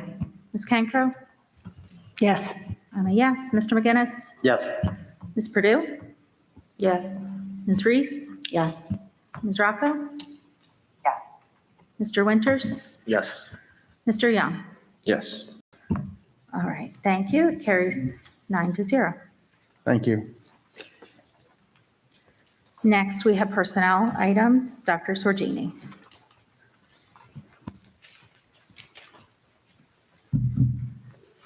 Good evening and thank you, Madam President. For your consideration this month, we have the following personnel items. I will highlight those that are additions since last week. 14 resignations professional, including the addition of Desiree Getz, second grade instructor at Woodland Elementary School. We thank Desiree for her many years of dedicated service to Methacton and we wish her well. 2 resignations classified. 2 employments administrator, Joyce Amici, principal of Worcester Elementary School, and Tara Strauss, supervisor of elementary education, both of whom are with us this evening. 2 employments professional. 3 employments classified, including the addition of Laura Lopez, personal care assistant at Eagleville. We welcome Laura to Methacton and look forward to the good work that she'll do with our students. 1 change of status classified, 1 uncompensated leave professional, 2 uncompensated leaves classified, 2 sabbatical leaves, a series of supplemental contracts, including the addition of 2 mentors, 1 addition to the classified substitute list, and additions to the list of district-approved volunteers. Thank you. Thank you. Do we have anyone who wants to take any personnel items separately? Okay, can I get a motion to approve all personnel items as presented? Ms. Reese? And a second? Ms. Aubrey Larson-East. All right, roll call? Oh, sorry, discussion? Ms. Aubrey Larson-East? I'm actually going to yield to Ms. Reese. Oh, that's probably my fault. And I just had one quick question because of the addition, and if you're not able to share, that's fine. The addition of the 14th, the one that you just mentioned. Yes. Do we know staying in education or not staying in education or can't share? It's generally not appropriate Okay. for me to share, but That's fine. I have had an exit Okay. interview. That's fine. And I just wanted to, I know I mentioned welcome to Miss Amici, or I was excited for Miss Amici last week, but I will, since they're both here, welcome Miss Strauss and Miss Amici, even though I know it's not official to the vote, but since you're here. They're here now.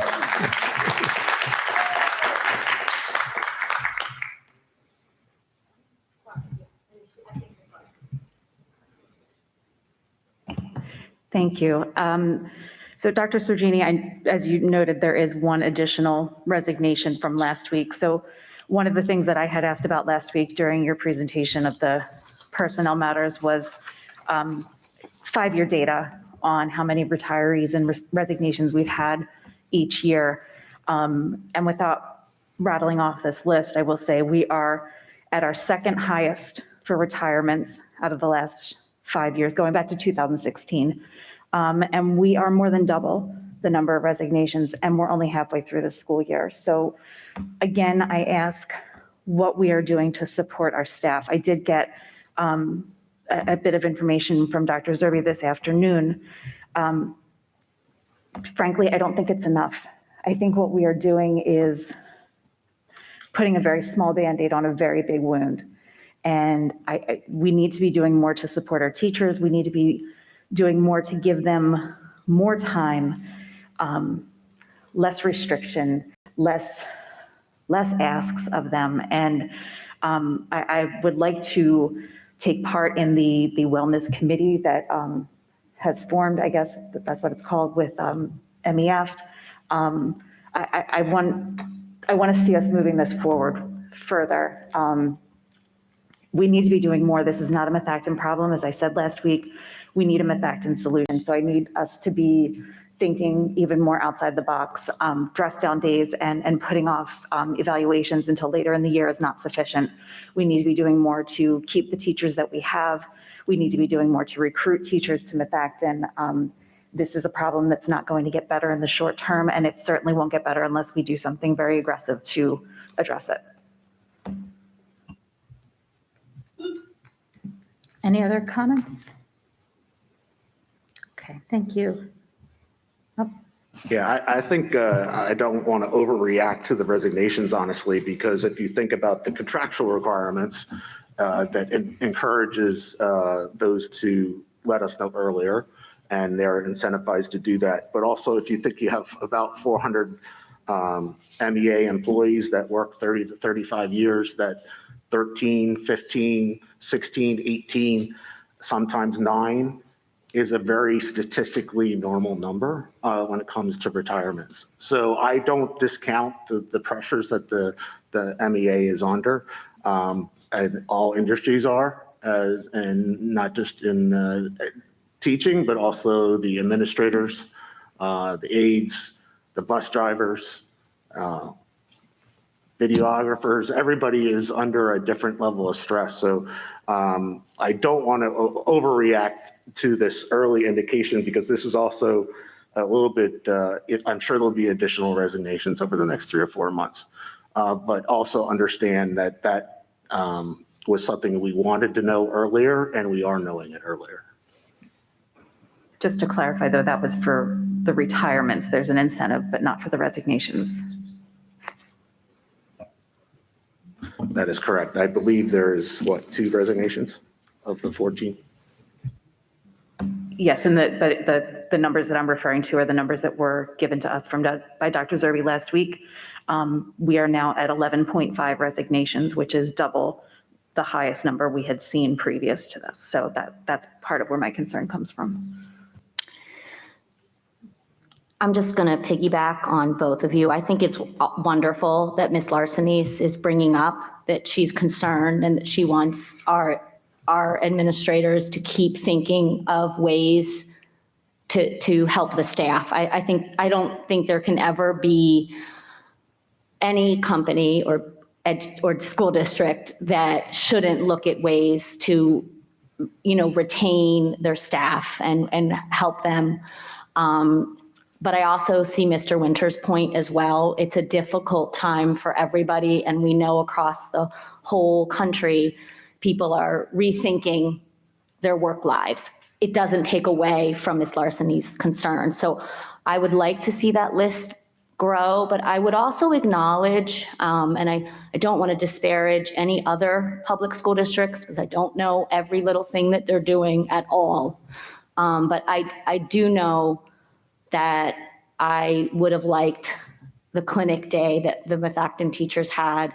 I would have liked that day for conferences the choice to go virtual. Extra dress down days seem silly, but they matter. So I appreciate what we have done, and I appreciate all the hard work. I don't disagree that we have to keep looking for more ways. I think we have to take that list of resignations seriously, but also with a grain of salt. So I'm kind of literally could sit in between those two because, as a parent of 3 Methacton children, I am so grateful for everything the staff has done, and me buying them lunch or a measly Wawa gift card at the holidays seems kind of pathetic when I sent it, but we can only do so much. But education as a whole has become difficult. And those are the things we can kind of look at Methacton, meaning, some of the evaluation pieces and the questioning of parents of our professionalism. That's really quite shocking. And I don't know how we help that other than to teach our parents and our community and our students to be respectful of each other. And we have to respect the teacher's time and their professionalism.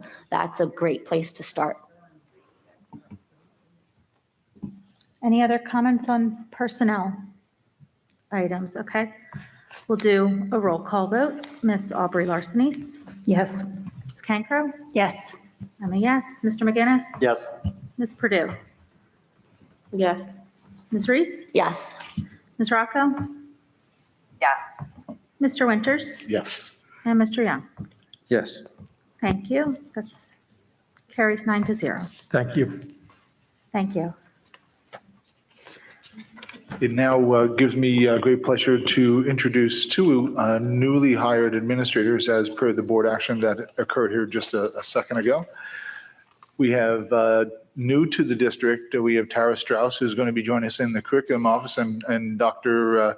Walsh will be saying a few things. But before he does that, we certainly want to recognize a long-term employee that has filled in a number of positions and has been working tirelessly to get to this point here in her career. And we are more than elated for the fact that she is now fully christened a principal in Methacton School District, Worcester Elementary. Joyce Amici, thank you so much for your patience.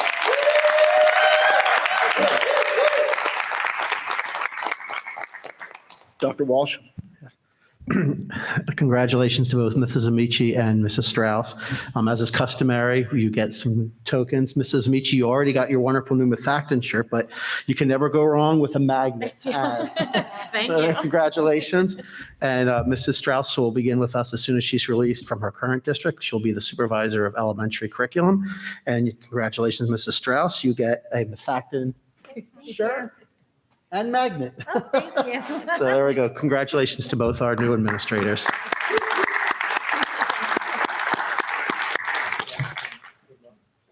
Welcome, Ms. Strauss, and thank you for your patience, Ms. Amici.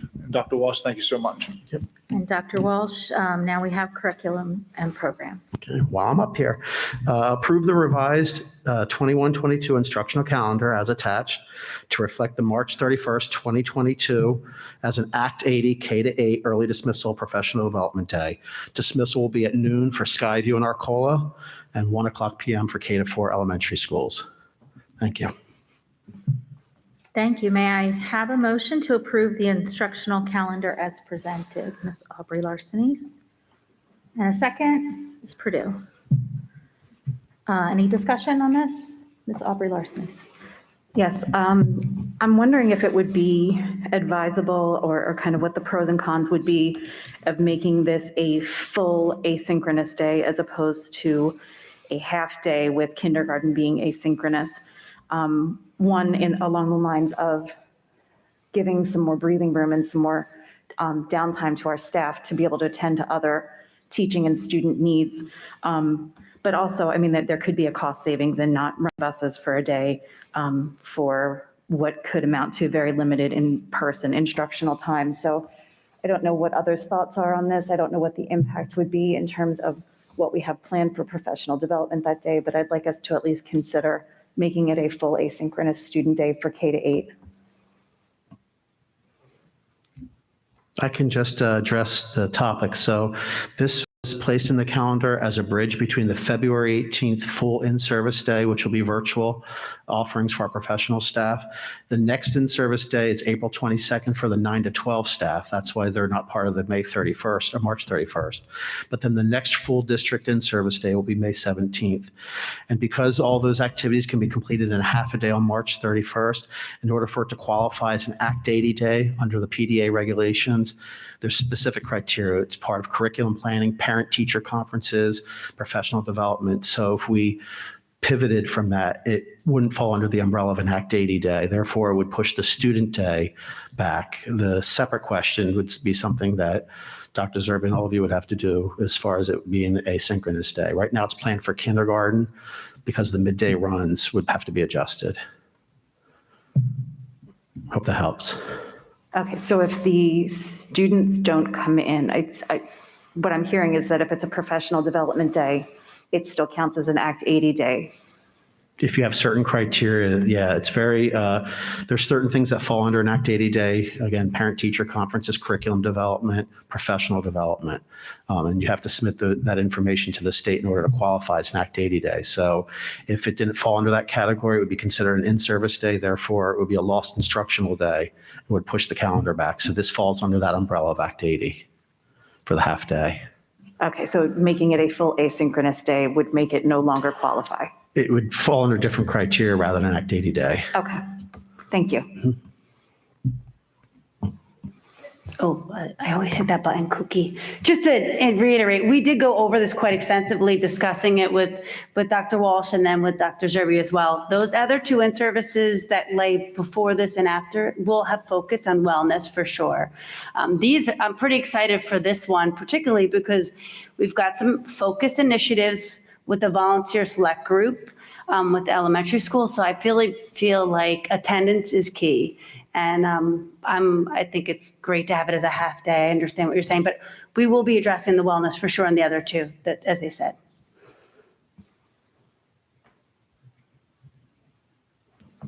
Any other discussion on the instructional calendar? All right, roll call vote. Ms. Aubrey Larsenes? Yes. Ms. Cancro? Yes.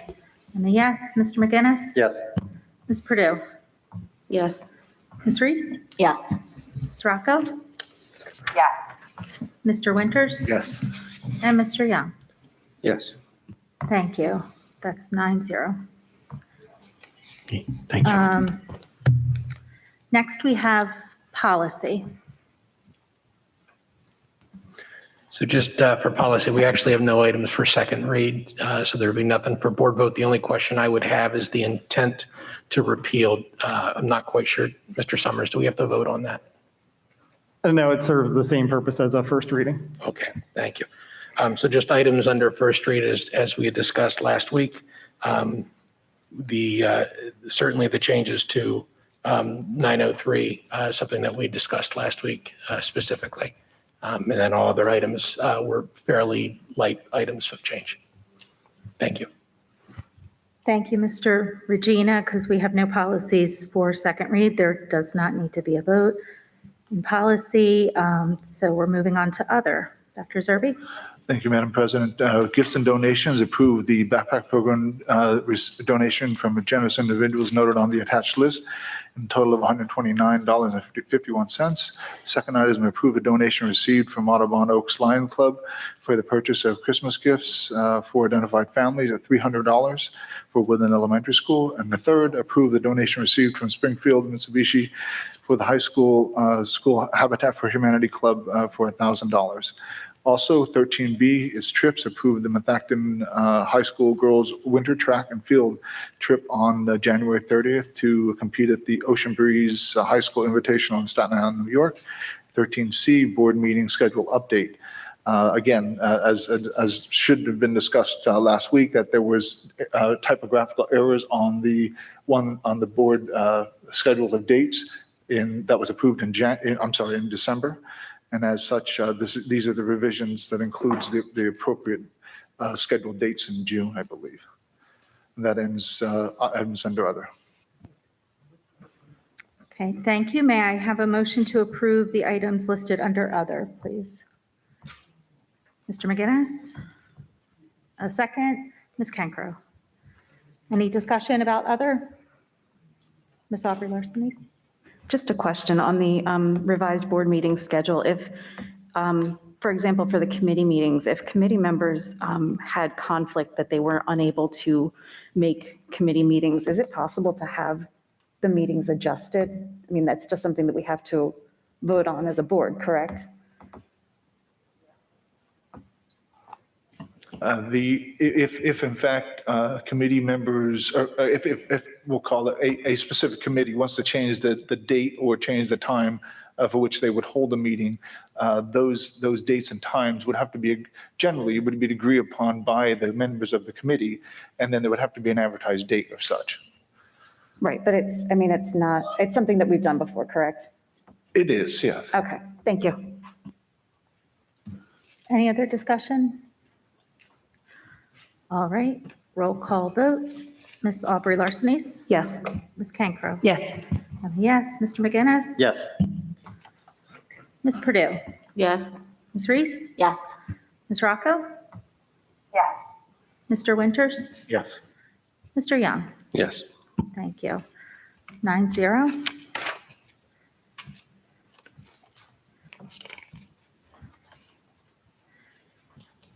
Okay, now we're at old or new business. Do we have any old business or new business to bring up? I just wanted to quickly mention, some members of the public were asking about the calendar for next year and graduation, and I just wanted to let them know that that will be up for discussion next month at a committee meeting, just to let everybody know. And I know Dr. Zerbe said it in his report, but we're always obsessed about kindergarten registration. The earlier we know, the better, and especially with full day. So if you did not hear it at the beginning of the meeting, we have full day kindergarten registration a full month earlier, starting February 1st. So register those kiddos, and we look forward to welcoming them to Methacton. Anything else for old business or new business? Okay, seeing none. It's now time for courtesy of the floor. The Board of School Directors will now provide an opportunity for residents to make comment on matters that are or may be before the board.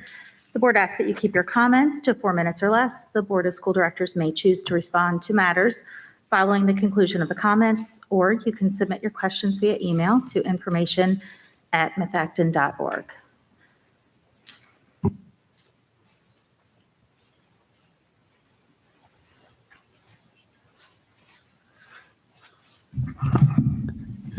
Jim Alec, Worcester. At the last meeting, Mr. McGinnis, Ms. Larceny, and Ms. Drummond completely embarrassed themselves and this board. I found the entire display to be disgusting. These three misfits attacked the 2 new board members for exercising their rights under board policy to accept or decline positions on a committee. Even worse, Ms. Larcenise and Drummond are on the policy committee. Ms. Drummond, are you aware of Board Policy 005? You know what that says? I'll read it for you so you can understand it. According to Board Policy 005, a member may request or refuse appointment to a committee. So what was all the big deal for half an hour at the last meeting? They have every right to refuse a position on a committee, and you guys made it a spectacle. They were following their own board policy, but you, of course, you guys don't even care about board policy. So you owe them an apology. You guys have learned nothing from your defeat in November. You have no desire to work with people who have thoughts and ideas that are in any way different than your own. Your egos are going to be your undoing. Keep doing what you're doing. And a bunch of you will not be back on this board, I guarantee it. The district has adopted a strategy of non-transparency, delay, and obstruction regarding information in the district. You have given your lawyers $1 million to find any way possible to withhold public information. Fortunately for me, there are other agencies who value transparency and who will provide information. Mr. Bickelman had mentioned Shannondale. This board refuses to be transparent on the Shannondale issue, claiming you guys don't discuss litigation. Well, now I understand why. I obtained the transcripts of the Shannondale trial easily through the courthouse. And in reading through those trial transcripts, I found the following quote for your review. This is a quote by Mr. Winters. Quote, "This guy Clement's a fucking dick. Excuse me, he's just an ass." So I guess he went to the McGinnis School of Fine Profanity. And that's not the worst part of it. When you read the transcript, you guys are going to get toasted. You guys are going to lose.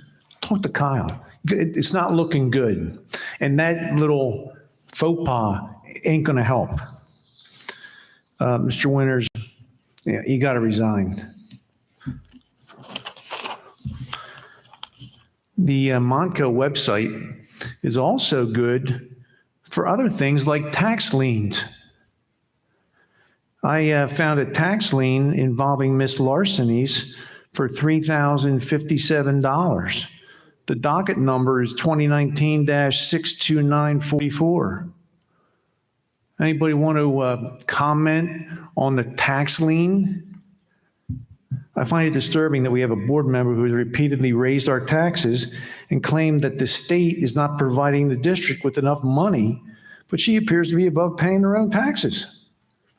Plus, she's also involved in running a $100 million budget.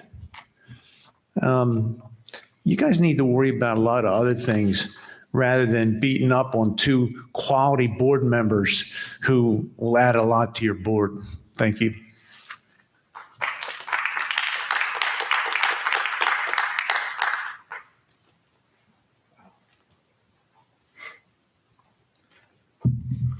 Joe Bickelman from Audubon, Lower Providence Township. I just want to let everybody know I have 35 years in school business experience and about almost 15 years as a business manager at PW, Colonial School District. Yeah, I think the money that you're spending on the 3 security guards is a waste of money. Okay, 1 with a gun would have been fine, right? 1 with a gun? That's plenty. 3 with a gun? Well, I don't understand that. You know, no offense, guys, you're doing a great job, but defund the security guards, okay? The next thing, the right to know, the money you're spending, Kyle's firm, it's ridiculous. I'm going to say that again. It's just ridiculous, okay? I saw the summary of what you spend. There are workshops, there are seminars provided by PSBA, PASBO. It tells you in black and white what you can send out, what you can't send out, okay? And it's pretty simple. The hardest part is sending the office staff to retrieve everything, or electronically to the IT director. Those are the people that work the hardest. Okay? You can send current employees, one right-to-know officer that's currently working here, send them to seminars, and they'll know what to send out and what not to send out. You're talking $1 million. What a waste. That's a big waste. Whew. I'd like to speak to the policy 903, where you're planning on cutting the public. I got plenty of time. Thanks, Doc. I got plenty of time to talk about this then. Your policy is going to restrict the amount of time we get to stand here from 4 minutes to 3 minutes. That's ridiculous. To do that is ridiculous. There's a reason for why you're doing it that I don't know of. Maybe you have a big meeting coming up about redistricting or something, but there's something. You shouldn't cut back on that time. If there was only 3 minutes to speak, how would the public know that the board contracted a vendor to do an enrollment projection in 2016 showing a decline in enrollment, enough to close Audubon and Arrowhead? If there was only 3 minutes to speak, how would the public know that the board contracted the same vendor to do an enrollment projection less than 2 years later showing enrollment going up to justify a new Arrowhead? Projections are closer, or actuals are closer to the 2016 report. If there was only 3 minutes to speak, how would the public know that the new Arrowhead is being built for 625 students? There is 411, a 66% utilization in that building, new building. If there was only 3 minutes to speak, how would the public know that the new Arrowhead has a gym 2.5 times the size of the old Arrowhead for less grades and students? The new Arrowhead has also a separate cafeteria, 2.5 times the gym for K-4 when we have a gym and cafeteria for K-5 built in the old one. If there was only 3 minutes to speak, how would the public know that the architectural firm for Arrowhead got other jobs in the district with no RFPs being issued for other vendors for those new projects, Eagleville, gas pumps, and things like that? There was only 3 minutes to speak. How would the public know that Arcola has 775 students and can handle 1,290, 60% utilized Arcola? If there was only 3 minutes to speak, how would the public know that $50 million of debt is on the backs of the taxpayers for the next 25 years for an unnecessary Arrowhead? If there was only 3 minutes to speak, how would the public know that the Audubon closed school still sits vacant, no rent revenue? If there was only 3 minutes to speak, how would the public know that legal fees have gone from $600,000 to $1.8 million in 2 years? If there was only 3 minutes to speak, how would the public know that the board has over $7.3 million in an escrow account for Shannondale? If there was only 3 minutes to speak, how would the public know that the board approved a 4-year contract to a superintendent that oversaw the decline in rank of the high school from 11 to 65 in Pennsylvania since 2013, the U.S. News and World Report? We got artificial turf during that time. If there was only 3 minutes to speak, how would the public know that the board and the superintendent were sued by Applied Landscaping vendor on the turf project? The original complaint can be found on the county's prothonotary website. If there was only 3 minutes to speak, how would the public know that the public is being overtaxed with surpluses in the budget ranging from $2.5 million to $4 million over the past few years? The money is tucked away in capital reserve funds and in restricted or committed fund balances that can be easily changed at any time and used. If there was only 3 minutes to speak, how would the public know that the board hired a secondary curriculum director? It was an elementary school principal here to a new position. A short time later, she left under a confidential separation agreement. Thank you for your comments. I still have 20 more.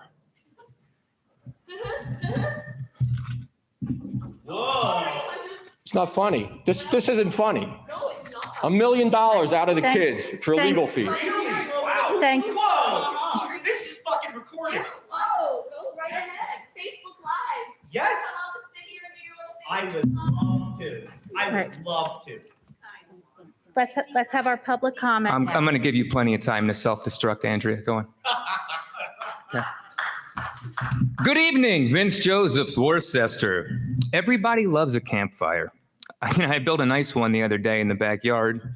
Gives me some time to do some thinking. As that last ember died out and it was time to come inside, I realized while beautiful and primal, the one downside of a campfire is that your clothes smell like a barbecue joint. So I took my jacket off and hung it up on the clothesline. Now, I keep my clothesline in my backyard out of public view because that's where one typically airs out their dirty laundry. After watching the end of last week's January 18th board meeting while discussing committee assignments, it's clear that some members of this board prefer to air theirs out in public. Said Drew McGinnis to Marissa Rocco in response to her legitimate concerns about non-transparency and arbitrary committee assignments. I ran for this position to work, to do the job, said McGinnis. Frankly, I'm insulted twice. I'm insulted, he said. Which in his case, the job of a board member evidently means cursing out concerned moms and lashing out at his political opponents during board meetings. That happened. I call on the board again to motion for him to step down. Said McGinnis, I feel it's disingenuous and I don't know how you ran, to Marissa. Let me tell you about my experience when I won, said McGinnis. Won. Whoever voted for that guy got what they paid for. Even the dead people that cast ballots have buyer's remorse. Drew McGinnis is very brave at yelling at women, by the way. Hey, where is he? Oh, Drew? Did he go to a safe space? I don't see him. Interesting how quickly he backed down when Greg Young spoke up. Now, Greg pointed out McGinnis's anger and knee-jerk reaction to lash out. Greg said, be mindful of your behavior and act accordingly. Greg said to McGinnis, that's accurate feedback, except it's the kind of feedback you typically hear given to a 17-year-old at a juvie parole hearing. It's sad that it had to be said to an elected official. I 100% agree with Greg Young, by the way, on that. Now, the meeting went on like that, a script from the movie Mean Girls. So the key takeaway was that board members are arbitrarily assigned to committees whether or not their background and experience is suitable. Is that how committees work on this board? This completely explains your opposition to the entire idea of meritocracy because it's clear that on this board, the merits of one's ability should play absolutely no part in determining the duties for which one is responsible. Do you think it's complicated? It's not. If you're trying to come to a consensus as to whether you should get pepperoni or sausage on your pizza, you don't ask the vegan. It's that simple, obviously. Most of us prefer that people making important decisions are assigned to roles for which they are qualified. It's the reason I don't let my piano instructor give me a prostate exam, although often attending these board meetings feel like one. Anyone who's ever watched an earnings report on an equity they hold can attest they've never seen anything like the sophomoric petulance from Drew McGinnis and Miss Aubrey Larson last week. Imagine a public company shareholder meeting where board members moaned and cried about their inside baseball. The lack of faith of the viability of the company would drive immediate market reaction. It's just too volatile. In other words, the stock would plummet instantly. If education is an institution and I pay for it, it's safe to say I'm invested. Well, I suppose that makes me an institutional investor, a shareholder, if anything. So here's my investment advice from a Methacton School District stock. Outlook poor, bearish. Sell now because it's trending downward with no support. Now, perhaps Drew McGinnis, the previous chair of finance, might get that reference, despite my lack of profanity.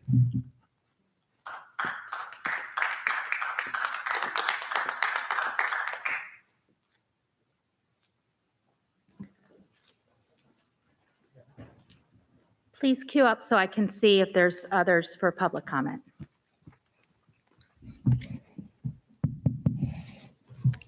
Joe Rittenhouse, Lower Providence. So I didn't come here with much to say. I actually wanted to talk about the resignations, and I agreed with Ms. Larson-East about I think it's a bad sign. I think that we're going down a road that I believe is going to be detrimental to the district. I think she's completely right. if we didn't spend the amount of money we did on right to know and legal requests, we could give every single teacher in this district a $3,000 raise. Oh, we did the math or bonus off the top here. I wanted to speak to the policy 903, the moving comment stuff 4 minutes to 3 minutes. I've spent probably, I don't know how many countless hours of my time now going through every single past board meeting since all of you have been elected, compiling them into a video to talk about, what you've done, what you have done, how many times Reese has told us she's an educator. I've spent countless amounts of times. Not a single time was the amount of time ever talked to being shortened. In fact, the majority of the people on the board complained that they didn't have enough time to speak. So now all of a sudden, the second you guys lose and you have criticism coming your way, you default into, we want to go back to 3 minutes instead of 4. It's cowardly, is what it comes down to. The other thing I wanted to speak about was the fact that I am applauding the board on this thing. The fact that Miss Rocco is able to come to this meeting virtually and be able to participate is phenomenal. It's 2022. Amazing how we can pull that off. Imagine if we were able to do that with the public. Imagine if people were able to put in comments, reviews, speak like, every other district. If we want to move from 4 minutes to 3 minutes to fall in line with everybody else, we might as well move into having remote participation for the board, because there are hundreds of parents who would love to comment on people's behavior on the board, would love to comment and ask questions that they don't have at this moment. And finally, I just want to speak to the whole issue with committees that was last week. I just found it absolutely hilarious that we're talking about, if I'm not able to attend a committee or if we want to move stuff around for a possible meeting, suddenly we're all good with that. It's just up to the people on the committee to decide when they want to meet and figure stuff out. All of a sudden, like Dr. Malik talked about, if people had to refuse board committee positions or had to work around it, we could have done that. But no, there's a very, very partisan, there's a very, very group niche, tiny little clique of people who want to hold on to power more than anything else. And so they have to control all the committees, they have to control assignments, they have to control how people talk and how people work together. It's sad. And I had a private message from Ms. Larson-East about this, and she asked, where did I lie about this committee assignment? I have 12 signatures from former board members who talked about the fact that when you guys were elected, 1, 2, 3, 4, 5, we're all elected. All of a sudden, we had committee assignments that we worked together. We onboarded people who came on. They're all willing to testify to this. They're all willing to come forward. And Larson-East goes, oh no, tell me where this didn't happen. Where did, give me evidence of this. I have it. Where do you want to go? Do you want to have this debate? Again, you hide behind the fact that we can't have a public discussion. All you do is use this platform, this podium, and the time that's allotted to the public to hide, not to have discussions, not to be transparent, not to be on top of things, not to be attest to what you can or can't do, just to hide. That's what you use this position for. Thank you very much.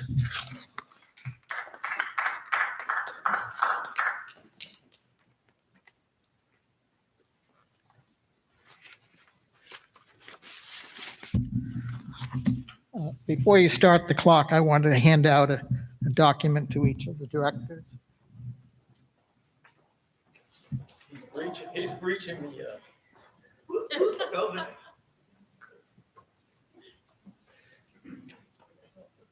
Lucky John. Absolute magic.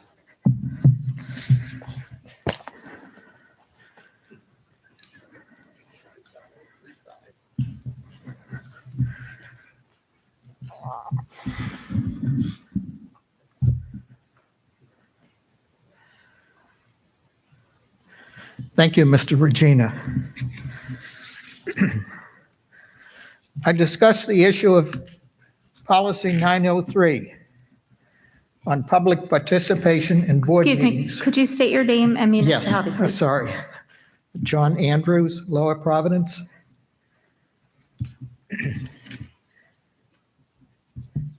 You have a plan that would undo the 2018 change from 3 to 4 minutes.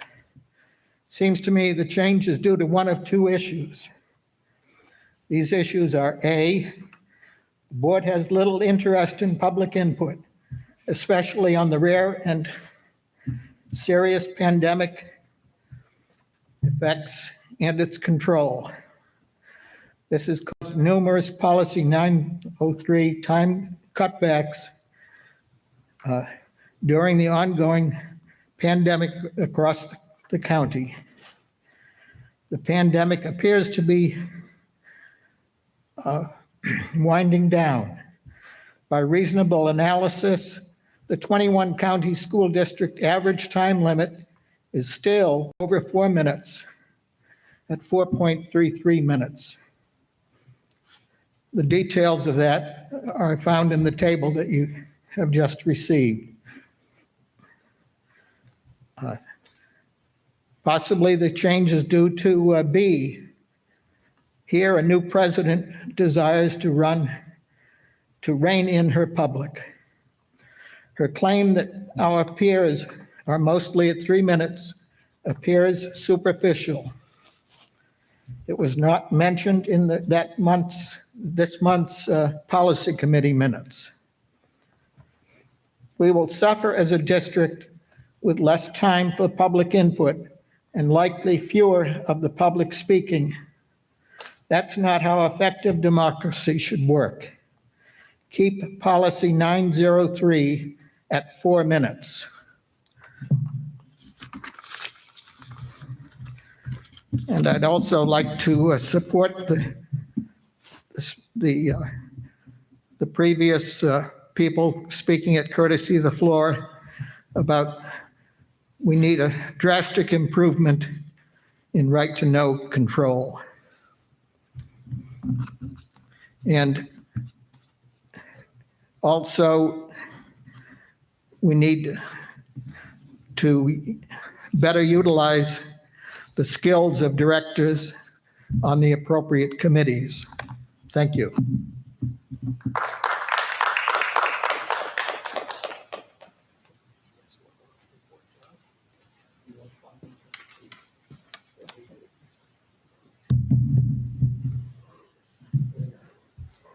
Jessica Bradbury, Lower Providence Township. Good evening. I would like to first address the end of last week's working session. Did any of you rewatch it? What would your children have thought if they had watched the end of that meeting? Mr. McGinnis, Ms. Larson-Ace, would your children be proud of the way you conducted yourselves? And Ms. Reese, you're sitting here tonight telling us you want to teach us about how to be respectful? Do unto others as you would have them do unto you. It's the golden rule. Please remember that as somebody elected to oversee public education, you should be striving to set an example, to be role models.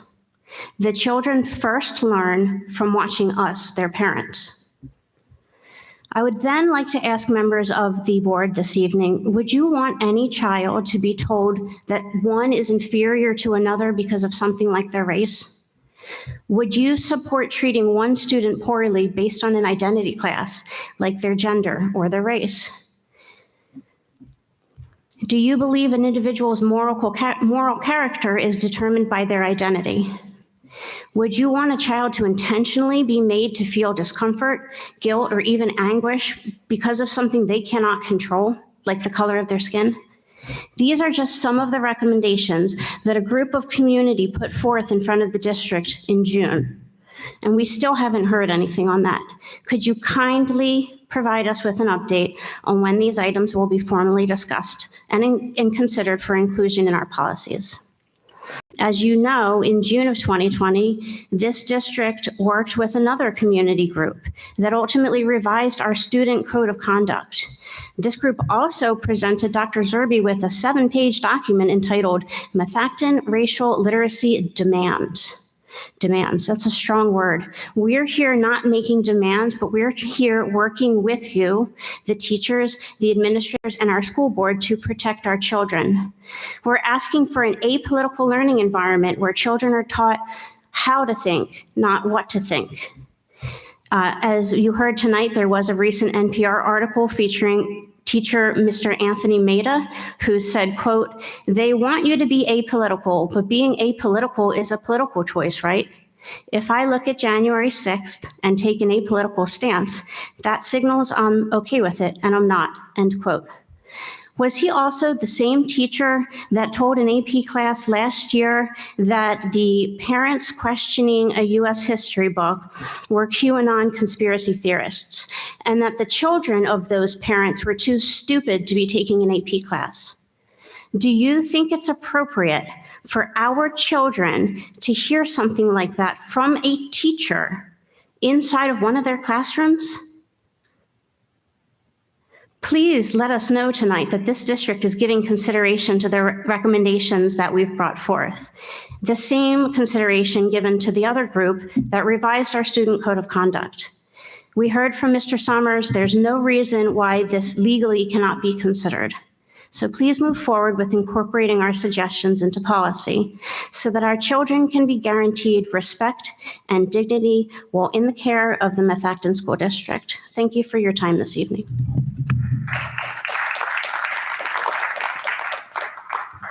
Anyone else for public comment? Seeing none, any further comments from board members? Mr. Winters.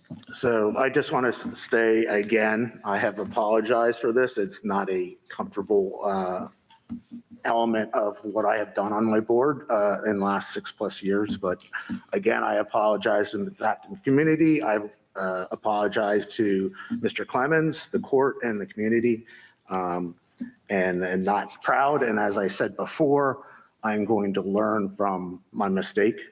I don't believe the colorness of the comments reflect my character, and I said it and I admitted it, and I'm going to stand by my position on the board and either exit in 2 years or the electorate can decide if I should leave.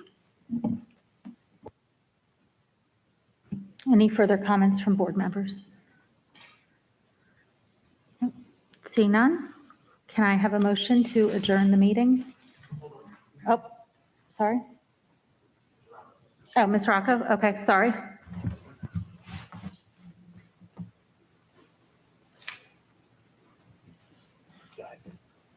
Thank you. Sorry about that. I did just want to make a comment regarding public comment courtesy of the floor. And it was brought up at the Montgomery County Intermediate Unit meeting that I attended last week. One of the, one of the attendees brought up, she wanted to get a poll or get a sense of where we were in time limit for public comment. I think she was from Upper Moreland, if I remember correctly. And in any event, the amount of time doesn't seem to be off from where other districts are, at least those that were there that night from the 3 minutes. But I think every district there, except one, did allow comments from the public at their meetings. So whether that is in a format similar to this, where they can go on via Zoom, or they can send their comments and someone on the board does read them, but they do allow that. And like I said, that was, and I wanted to bring this up earlier.